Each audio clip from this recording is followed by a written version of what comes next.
Item ಯಾವುದೇ ಇರಲಿ try ಮಾಡಿ ಆಚಿ ಚಿಕನ್ ಮಸಾಲಾ. ಆಚಿ ಚಿಕನ್ ಮಸಾಲಾ.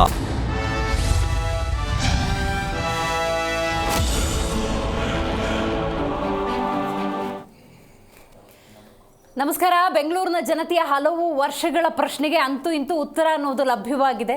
ಹೌದು, GBA ಎಲೆಕ್ಷನ್ ಯಾವಾಗ ಅನ್ನುವಂಥ ಪ್ರಶ್ನೆಗೆ ಫೈನಲಿ ಕರ್ನಾಟಕದಲ್ಲಿ ಆಡಳಿತವನ್ನು ನಡೆಸ್ತಾ ಇರುವಂಥ ಕಾಂಗ್ರೆಸ್ ಅಲ್ಲ, ರಾಜ್ಯ ಚುನಾವಣಾ ಆಯುಕ್ತರು ಇದಕ್ಕೆ ಉತ್ತರವನ್ನು ಕೊಡಬೇಕಾದಂಥ ಪರಿಸ್ಥಿತಿ ನಿರ್ಮಾಣವಾಗಿತ್ತು. ಅಂತೆಯೇ ಎಟ್ ಎನಿ ಕಾಸ್ಟ್ ಯಾವುದೇ ಕುಂಟು ನೆಪವನ್ನು ಒಪ್ಪಿಕೊಳ್ಳೋದಕ್ಕೆ ಸಾಧ್ಯ ಇಲ್ಲ. ಚುನಾವಣೆ ಶೀಘ್ರದಲ್ಲೇ ಆಗಬೇಕು ಅಂತ ಹೇಳಿದ್ದಾರೆ, 1 ವಾರ ಅಂತ ಕೂಡ ಹೇಳಿದ್ದಾರೆ. ಹಾಗಾಗಿ GBA ಚುನಾವಣೆ ಕುರಿತಂತೆ ಇವತ್ತು ನಾವು ಡಿಟೇಲ್ ಆಗಿ ಮಾತಾಡಬೇಕಾಗತ್ತೆ. ರಾಜ್ಯದಲ್ಲಿ ಆಡಳಿತವನ್ನು ನಡೆಸ್ತಾ ಇರುವಂತಹ ಕಾಂಗ್ರೆಸ್ GBA ಅಂತ ಮಾಡಿದೆ, ಗ್ರೇಟರ್ ಬೆಂಗಳೂರು ಅಥಾರಿಟಿ. 5 ಪಾಲಿಕೆಗಳು ಬರ್ತವೆ. ಯಾಕೆ 5 ಪಾಲಿಕೆಗಳು ಅಂತ ನೋಡೋದಾದರೆ, ಬೆಂಗಳೂರು ಬಹಳ ದೊಡ್ಡದಾಗಿ ಬೆಳೀತಾ ಇದೆ. ಜನಸಾಮಾನ್ಯರ ಅಷ್ಟೂ ಸಮಸ್ಯೆಗಳನ್ನು ಬಗೆಹರಿಸಬೇಕು ಅನ್ನೋದಾದರೆ ಒಂದು ಪಾಲಿಕೆಯಿಂದ ಅಸಾಧ್ಯ. ಜನಕ್ಕೆ ಸಮಸ್ಯೆ ಎಂದಾಗ ಅದು ಪರಿಹಾರ ಇಮಿಡಿಯೇಟ್ ತತ್ಕ್ಷಣದಲ್ಲಿ ಆಗಬೇಕು ಅಂದರೆ ಅಲ್ಲೇ ಕಾರ್ಪೊರೇಟರ್ ಸಿಗಬೇಕು. ಮಾನಿಟರ್ ಅನ್ನೋದು ಸಮಗ್ರವಾಗಿ ಆಗಬೇಕು. ಆ ನಿಟ್ಟಿನಲ್ಲಿ GBA ಅಂತ ಹೀಗೆ ನಾವು ಫಾರ್ಮ್ ಮಾಡಿದ್ದೀವಿ ಅಂತ ಹೇಳಿದ್ದಾರೆ. ಉದ್ದೇಶ ಒಳ್ಳೆಯದೇ, ಆದರೆ ಅದು ಸರಿಯಾದ ರೀತಿಯಲ್ಲಿ ಆಗಬೇಕು ಅನ್ನೋದಾದರೆ ಮೊದಲಿಗೆ ಎಲೆಕ್ಷನ್ ಆಗಬೇಕು. ಎಲೆಕ್ಷನ್ ತಳ್ಳುವಂಥ ನಿಟ್ಟಿನಲ್ಲಿ ಒಂದು ಹಂತದಲ್ಲಿ ಕಾಂಗ್ರೆಸ್ ಯಶಸ್ವಿಯಾಗಿತ್ತು. ಆದರೆ ಈಗ ಚುನಾವಣಾ ಆಯೋಗವೇ ಸ್ಪಷ್ಟವಾಗಿ ಸಂದೇಶವನ್ನು ರವಾನೆ ಮಾಡಿದೆ, ಆದಷ್ಟು ಬೇಗ ಎಲೆಕ್ಷನ್ ಆಗಬೇಕು ಅಂತ. ಹಾಗಾಗಿ ಇವತ್ತು ನಾವು ಅದೇ ಸಬ್ಜೆಕ್ಟನ್ನು ಇಟ್ಕೊಂಡು ಡೀಟೇಲಾಗಿ ಮಾತಾಡ್ತಾ ಹೋಗೋಣ. ನಾನು ದಿವ್ಯಶ್ರೀ.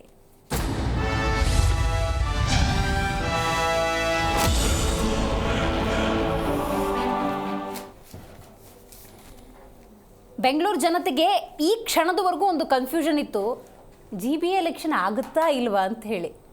ಯಾಕಂದರೆ ಅಂಥ ಒಂದು ವಾತಾವರಣ ನಿರ್ಮಾಣ ಆಗಿತ್ತು. ಎಲ್ಲ ಶಾಸಕರೇ ನೋಡ್ಕೋತಾ ಇದ್ರು.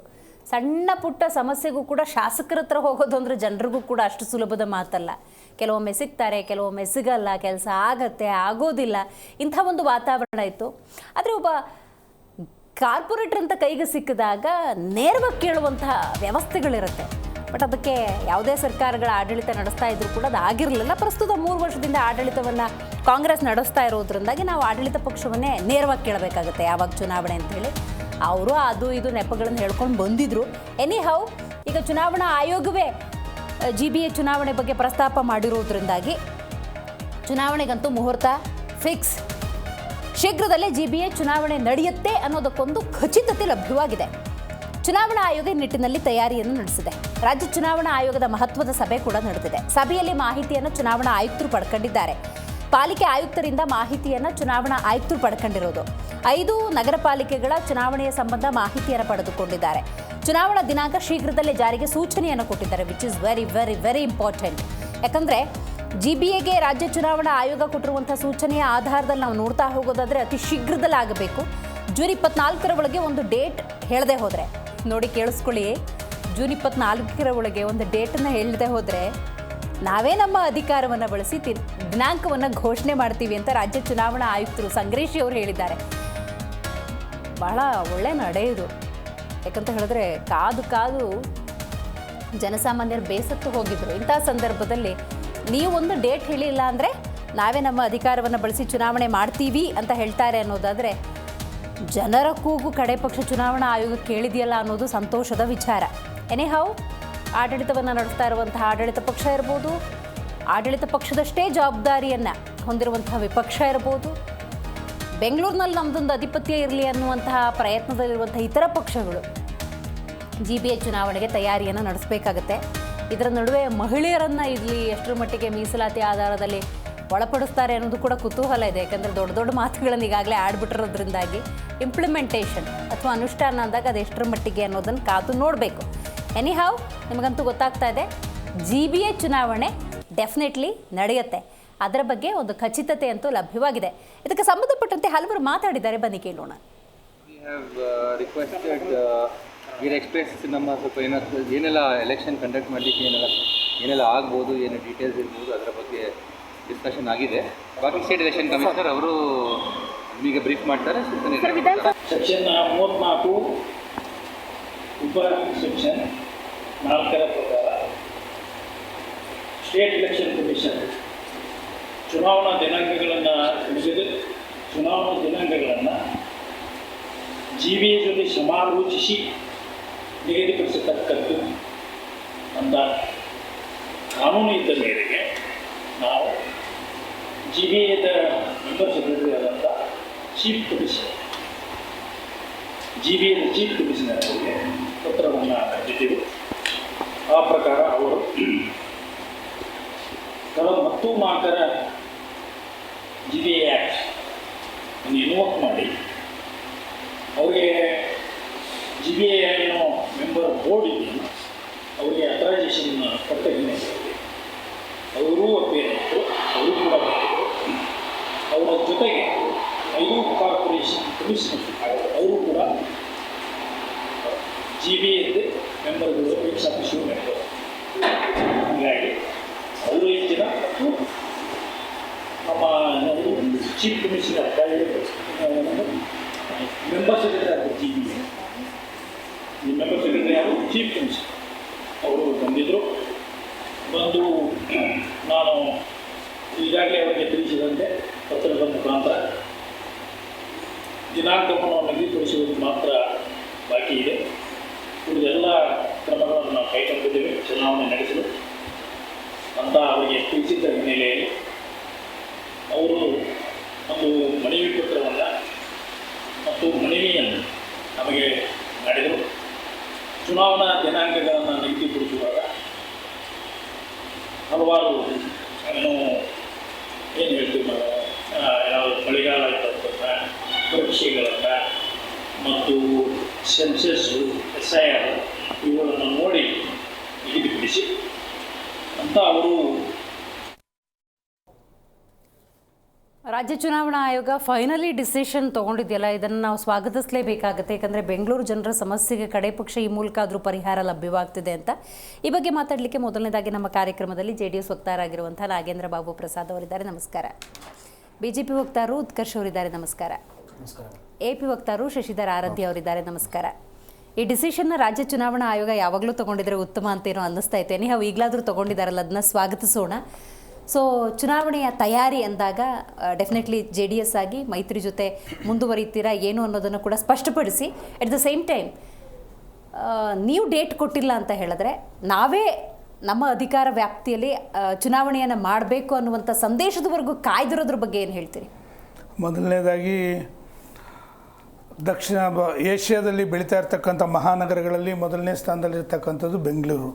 ಇಲ್ಲಿ ಅನೇಕ ಕಂಪನಿಗಳು ಬೆಂಗಳೂರಿಗೆ ಬರೋದು, ದಿನನಿತ್ಯ ಒಂದು 25,000 ಜನ ಬಂದು ಹೋಗ್ತಕ್ಕಂಥದ್ದು, ಈ ರೀತಿ ದೊಡ್ಡ ಮಟ್ಟದಲ್ಲಿ ಬೆಳೀತಾ ಇರ್ತಕ್ಕಂಥ ಈ ಒಂದು ಮಹಾನಗರದಲ್ಲಿ ಮೂಲಭೂತ ಸೌಕರ್ಯಗಳಾಗಿರ್ತಕ್ಕಂಥ ಕುಡಿಯೋ ನೀರಾಗಿರ್ಬೋದು, ಒಳಚರಂಡಿ ಆಗಿರ್ಬೋದು, ರಸ್ತೆಗಳಾಗಿರ್ಬೋದು, ರಸ್ತೆ ಗುಂಡಿಗಳಾಗಿರ್ಬೋದು, ಕಸ ಆಗಿರ್ಬೋದು ಅಥವಾ ಎಲೆಕ್ಟ್ರಿಸಿಟಿ ಆಗಿರ್ಬೋದು, ಈ ರೀತಿ ಅನೇಕ ಮೂಲಭೂತ ಸೌಕರ್ಯಗಳು ಅತಿ ಹೆಚ್ಚಿನ ರೀತಿಯಲ್ಲಿ ಒಂದು ರೀತಿ ಸಂಕಷ್ಟಕ್ಕೀಡಾಗಿರ್ತಕ್ಕಂಥದ್ದು ಬೆಂಗಳೂರು ನಗರದ ಜನತೆ. ದಿನನಿತ್ಯ ನೋಡ್ತಾ ಇದ್ದೀವಿ, ಮರಗಳು ಬಿದ್ದೋಗ್ತಕ್ಕಂಥದ್ದು, ವಿಶೇಷವಾಗಿ ಟ್ರಾಫಿಕ್ಕು, ಇಂಥ ಅನೇಕ ವಿಚಾರಗಳನ್ನ ನಾವು ತುಂಬ ಇದಾಗಿ ಅನುಭವಿಸ್ತಾ ಇದ್ದೀವಿ.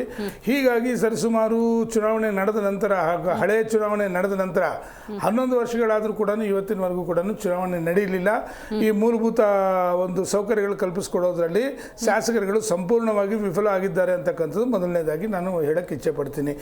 ಈ ಒಂದು ಚುನಾವಣೆಗಳು ನಡಿಬೇಕು ಅಂತ ಅನೇಕ ಜನ ಕೋರ್ಟ್ಗಳಿಗೆ ಹೋದಂಥ ಸಂದರ್ಭದಲ್ಲಿ ಅನೇಕ ಸಮಜಾಯಿಷಿಗಳು ಕೊಟ್ಕೊಂಡು ಇವತ್ತು ನಾಳೆ ನಾಡದ್ದು, ಇವತ್ತು ದಿನ ಸರಿ ಇಲ್ಲ, ಇವತ್ತು ಬೇರೆ ಕೆಲಸಗಳಿದೆ, ಆ ರೀತಿ ಎಲ್ಲ ಹೇಳ್ಕೊಂಬಂದರು. ಸುಪ್ರೀಂ ಕೋರ್ಟು ಆದೇಶದ ಪ್ರಕಾರ ಜೂನ್ 30, 2026 ಚುನಾವಣೆ ಆಗಲೇಬೇಕು ಅಂತಕ್ಕಂಥ ಒಂದು ಗಡುವನ್ನು ಕೊಟ್ಟಂಥ ಸಂದರ್ಭದಲ್ಲಿ ಈಗಲೂ ಕೂಡ ಕೇಂದ್ರ ಜನಗಣತಿ ಸೆನ್ಸಸ್ ಏನಿದೆ, ನ್ಯಾಷನಲ್ ಸೆನ್ಸಸ್ ವಿಷಯದಲ್ಲಿ ಎಲ್ಲ ನಮಗೆ ಅವರು ಇವತ್ತು ನಮ್ಮ ಚುನಾವಣೆ ಆಯುಕ್ತರು ಒಂದು ಸಭೆಯನ್ನು ನಡೆಸ್ತಾರೆ. ಆ ಸಭೆಯಲ್ಲಿ ಚುನಾವಣೆ ಆಯುಕ್ತರು ಹೇಳಿರ್ತಕ್ಕಂಥದ್ದು ಒಂದು ಸೆಷನ್ 34 ಪ್ರಕಾರ ಇವತ್ತು ಅವ್ರನ್ನ ಕೂಡ ನಮ್ಮ GBA ಆಯುಕ್ತರನ್ನು ಕೂಡ ಕರಿಬೇಕಾಗಿರುತ್ತೆ ಮತ್ತು ಪಂಚ ಆಯುಕ್ತರನ್ನು ಕೂಡ ಕರೆದು ಆ ಸಭೆಯಲ್ಲಿ ಭಾಗವಹಿಸಿದಂಥ ಸಂದರ್ಭದಲ್ಲಿ ನೀವು ಯಾವತ್ತು ನಡೆಸ್ತೀರಾ ಚುನಾವಣೆನ ಅಂತಕ್ಕಂಥದ್ದಕ್ಕೆ ಮತ್ತೆ ಕೇಳ್ತಾರೆ. ಕೇಳಿದಂಥ ಸಂದರ್ಭದಲ್ಲಿ ಕೆಲವು ದಿನಗಳ ಹಿಂದೆ ಜಾತ್ಯತೀತ ಜನತಾದಳ ಸನ್ಮಾನ್ಯ KP ರಂಗನಾಥ್ ಅವರ ನೇತೃತ್ವದಲ್ಲಿ ಒಂದು ಕೋರ್ಟ್ಗೆ ಮನವಿಯನ್ನು ಸಲ್ಲಿಸಿತ್ತು. ಆದಷ್ಟು ಬೇಗ GBAದು ಚುನಾವಣೆಗಳನ್ನು ಮಾಡಲೇಬೇಕು, ಜನಗಳು ತುಂಬ ಸಂಕಷ್ಟದಲ್ಲಿದ್ದಾರೆ. ಕೇವಲ ಅರ್ಧ ಗಂಟೆ ಬಂದಿರತಕ್ಕಂಥ ಮಳೆಗೆ ಇವತ್ತು ಬೆಂಗಳೂರು ಯಾವ ಮಟ್ಟಕ್ಕಾಗಿದೆ, ಮಳೆಗಾಲ ಶುರು ಆದರೆ ಜನಗಳ ಪರಿಸ್ಥಿತಿ ಏನು, ಜನಸಾಮಾನ್ಯ ಪರಿಸ್ಥಿತಿ ಏನು ಅಂತಕ್ಕಂಥದ್ರ ಬಗ್ಗೆ ಮೂಲಭೂತ ಸೌಕರ್ಯಗಳ ವಿಚಾರದಲ್ಲಿ ನಾವೊಂದು ಅರ್ಜಿಯನ್ನು ಕೊಟ್ಟಿದ್ವಿ. ಅದು ಕೂಡ ಕೋರ್ಟಲ್ಲಿ ನಡೀತಾ ಇರ್ತಕ್ಕಂಥದ್ದು.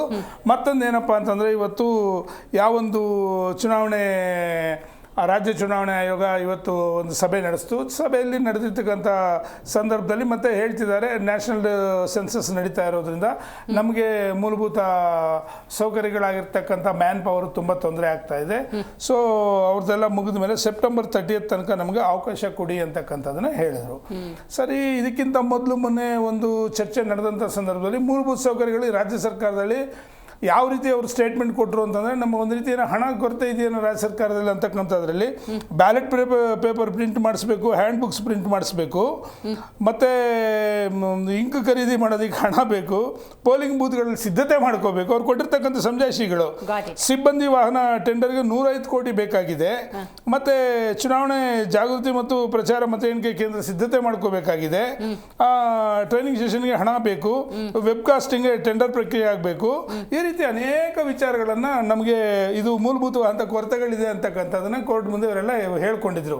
ಆದರೆ ಕೋರ್ಟ್ ತನ್ನದೇ ಆದಂಥ ಒಂದು ವಿಚಾರವನ್ನು 30ರೊಳಗಡೆ ನೀವು ಮಾಡಲೇಬೇಕು ಅಂತಕ್ಕಂಥ ಏನು ಹೇಳಿತ್ತು. ಇವತ್ತು ರಾಜ್ಯ ಚುನಾವಣೆ ಆಯೋಗ ಮತ್ತು GBI ಆಯುಕ್ತರಿಬ್ಬರು ಒಂದು ಸಭೆ ನಡೆಸಿದಂಥ ಸಂದರ್ಭದಲ್ಲಿ ನೀವು ಏನು ಮಾಡ್ತೀರಾ ಅಂತಕ್ಕಂಥ ನಮಗೆ ಅವಶ್ಯಕತೆ ಇಲ್ಲ, ಕೋರ್ಟ್ ನಾವು ನಮ್ಮದೇ ಅಂತ ಜವಾಬ್ದಾರಿ ಇದೆ, ನಾವು ಅದಕ್ಕೆ ಉತ್ತರ ಕೊಡಬೇಕಾಗುತ್ತೆ. 12ರಿಂದ 24ರೊಳಗಡೆ ಒಂದು ತಾರೀಖನ್ನು ಕೊಡಿ. ಅಕಸ್ಮಾತ್ ನೀವು ಕೊಡಲಿಲ್ಲ ಅಂತಂದ್ರೆ ನಮಗೆ ಆದಂಥ ರಾಜ್ಯ ಚುನಾವಣಾ ಆಯೋಗಕ್ಕೆ ತಂದೆ ಅಂತ ಪವರ್ ಇದೆ, ಅಷ್ಟರೊಳಗೆ ನೀವು ಮಾಡಲಿಲ್ಲ ಅಂತಂದ್ರೆ ನಾವೇ ಕೂಡ ಒಂದು ಡೇಟನ್ನು ಅನೌನ್ಸ್ ಮಾಡ್ತೀವಿ ಅಂತಕ್ಕಂಥದ್ದು ಹೇಳಿದ್ದಾರೆ. ಒಂದು ಮೇಡಮ್, ಎರಡನೇದು ನೋಡಿ, ಇವತ್ತು GBI ಆದ ನಂತರ ಸರಿಸುಮಾರು 369 ವಾರ್ಡ್ಗಳಾಯಿತು, 5 ವಲಯಗಳಾಯಿತು. ಇವತ್ತು ಕೇವಲ 198 ವಾರ್ಡ್ಗಳಿರುವಂಥ ಸಂದರ್ಭದಲ್ಲೇ ಬೆಂಗಳೂರು ನಗರದಲ್ಲಿ ತನ್ನ ಮೂಲಭೂತ ಸೌಕರ್ಯಗಳು ಒದಗಿಸ್ಕೊಡೋದಕ್ಕೆ ಅವತ್ತು ಕೂಡ ಆಗಿರಲಿಲ್ಲ. ಇವತ್ತು 369 ವಾರ್ಡ್ಗಳು ಮಾಡಿದಂಥ ಸಂದರ್ಭದಲ್ಲಿ ಕಸ ನೀವು ನೋಡಬೇಕು, ರೋಡ್ಗಳಲ್ಲಿ ಕಸಗಳು ತುಂಬೋಗಿದೆ, ಎಲ್ಲಿ ನೋಡಿದ್ರು ಡ್ರೈನೇಜ್ಗಳು ಓಪನ್ ಆಗೋಗಿದೆ, ಮರಗಳು ಒಣಗೋಗಿ ಬೀಳ್ತಾ ಇದೆ, ಟ್ರಾಫಿಕ್ ಜಾಮ್ ಆಗ್ತಾ ಇದೆ, ಆಮೇಲೆ ಒಳಚರಂಡಿಗಳೆಲ್ಲ ತುಂಬೋಗಿದೆ. ವಿದ್ಯುತ್ ಎಷ್ಟು ಪ್ರಾಬ್ಲಮ್ ಆಗಿದೆ ಅಂತಂದ್ರೆ ಚೈನ್ಸ್ನಾಗ ಅಂತ ಒಂದು ಇದು ರೌಡಿಗಳು, ನಾಯಿಗಳ ಕಾಟ, ಇಂಥ ಅನೇಕ ಮೂಲಭೂತ ಸೌಕರ್ಯಗಳನ್ನ ಕೊರತೆಯಲ್ಲಿ ಬೆಂಗಳೂರು ಅನುಭವಿಸ್ತಾ ಇರ್ತಕ್ಕಂಥದ್ದು. ಈ ಕೂಡಲೇ ಸರ್ಕಾರ ಎಚ್ಚೆತ್ಕೋಬೇಕು, ಯಾವುದೇ ಕಾರಣಕ್ಕೂ ಇದನ್ನ ಗಣ್ಯ ತಗೊಳ್ಳೇಬೇಕಾಗುತ್ತೆ, ಚುನಾವಣೆ ನಡೆಸಲೇಬೇಕು.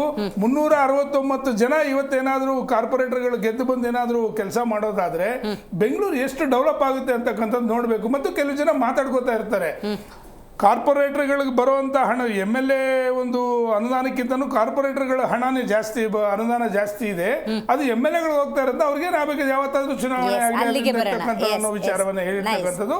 ಮತ್ತು ಒಂದು ಮಾತಿದೆ, ಸರಿಸುಮಾರು 39,000 ಕೋಟಿ ಇವತ್ತು ಯಾವೊಂದು ಗುತ್ತಿಗೆದಾರರಿಗೆ ಇಲ್ಲಿ ಹಣ ಕೊಡಬೇಕಾಗಿದೆ.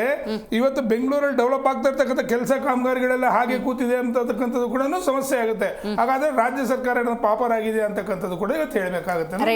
ನೀವು ಹೇಳಬೇಕು, ಪ್ರತಿಯೊಂದಕ್ಕೂ ಕೂಡ ಶಾಸಕರ ಹತ್ರ ಹೋಗಬೇಕಾಗಿತ್ತು ಅಂತ ಒಂದು ಸಿಚುವೇಶನ್ ಇತ್ತು ಬೆಂಗಳೂರಿನ ಜನತೆಗೆ. ಈಗ ಕಡೆ ಪಕ್ಷ ಎಲೆಕ್ಷನ್ ಆದರೆ ಒಬ್ಬ ಕಾರ್ಪೊರೇಟರ್ ಅಂತ ಸಿಗ್ತಾರೆ, ಅದನ್ನು ಸ್ವಾಗತ ಮಾಡೋಣ.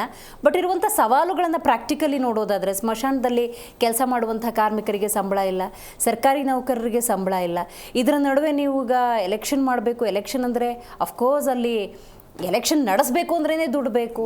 ಕಾರ್ಪೊರೇಟರ್ ಅಂದಾಗ ಇಟ್ ಈಸ್ ಲೈಕ್ ಖಜಾನೆ ಭದ್ರವಾಗಿದ್ದರೆ ಇವೆಲ್ಲವೂ ಕೂಡ ಸುಭಿಕ್ಷವಾಗಿ ನಡೆಯುತ್ತೆ. ಏನು ಹೇಳ್ತೀರಿ, ಎಷ್ಟು ಸವಾಲಾಗಿದೆ ಅಂತ?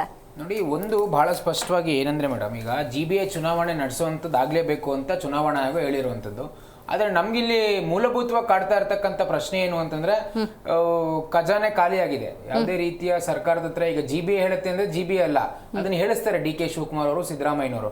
ಹಾಗಾಗಿ ಈಗ ಮಹೇಶ್ವರ ಅವ್ರ ನಾಳೆ ಯಾರಿಗೆ ರಿಪೋರ್ಟ್ ಮಾಡಬೇಕಿದೆ? DK ಶಿವಕುಮಾರ್ ಅವ್ರಿಗೆ, ಸಿದ್ದರಾಮಯ್ಯನವ್ರಿಗಲ್ವಾ. ಸೊ ಹಾಗಾಗಿ ಸಂಪೂರ್ಣವಾಗಿ ಅನೇಕ ರೀತಿಯ ಸಮಸ್ಯೆಗಳು ಬೆಂಗಳೂರಿನಲ್ಲಿ ನೋಡ್ತಾ ಇದ್ದೀರಾ ನೀವು. ಕಸದ ಸಮಸ್ಯೆ ಇರ್ಬೋದು, ಟ್ರಾಫಿಕ್ ಸಮಸ್ಯೆ ಇರ್ಬೋದು, ಅನೇಕ ರೀತಿಯ ನೀರಿನ ಅನೇಕ ಸಮಸ್ಯೆಗಳಿರ್ಬೋದು, ಅನೇಕ ರೀತಿಯ ಕುಂದುಕೊರತೆಗಳನ್ನು ನೀಗಿಸ್ಲಿಕ್ಕೆ ಇವತ್ತು ಕಾರ್ಪೊರೇಟರ್ಗಳೇ ಇಲ್ಲ ಕಳೆದ 8-9 ವರ್ಷಗಳಿಂದ. ಆಮೇಲೆ ಕಾಂಗ್ರೆಸ್ ಸರ್ಕಾರ ಅಂತೂ ಒಂದಲ್ಲ ಒಂದು ರೀತಿಯ ಹೇಳಿಕೆಗಳನ್ನ ಮತ್ತು ಗೊಂದಲಗಳನ್ನ ಸೃಷ್ಟಿ ಮಾಡ್ತಾ ಇದೆ ಈ ವಿಚಾರದಲ್ಲಿ. BBMP ಇದ್ದಿದ್ದನ್ನ GBI ಮಾಡಿದಂಥದ್ದು, ಅದನ್ನ ಹೊಡೆದು ಅನ್ಸಂಥದ್ದು ಅವೈಜ್ಞಾನಿಕವಾಗಿ ಆಗಿರುವಂಥದ್ದು ನಾವೆಲ್ಲ ಕೂಡ ಚರ್ಚೆ ಮಾಡಿದೀವಿ. ಸೊ ಹಾಗಾಗಿ ಒಂದು ಬಹಳ ಸ್ಪಷ್ಟವಾಗಿ ಏನು ಅಂತಂದ್ರೆ, GBI ಚುನಾವಣೆ ಆಗಬೇಕು. ಯಾಕಂದ್ರೆ ಮೂಲಭೂತ ಜನರಿಗೆ, ಎಲ್ಲೋ ವಾರ್ಡ್ನಲ್ಲಿ ವಾಸ ಮಾಡ್ತಕ್ಕಂಥ ಜನರಿಗೆ ಅವಕಾಶಗಳು ಸಿಗಬೇಕು ಅಂತಂದ್ರೆ, ಅವ್ರಿಗೆ ಸರ್ಕಾರದ ಯೋಜನೆಗಳು ತಲುಪಬೇಕು ಅಂದ್ರೆ ಈ ಒಂದು ಎಲೆಕ್ಷನ್ ಆಗ್ಬೇಕು. ಈಗ GBI ಹೇಳೋ ಪ್ರಕಾರ ಅವ್ರ ಹತ್ರ ದುಡ್ಡಿಲ್ಲ, ಅದು ಸರಿ ಇದೆ. ಯಾಕಂದ್ರೆ ದುಡ್ಡು ಎಲ್ಲಿದೆ?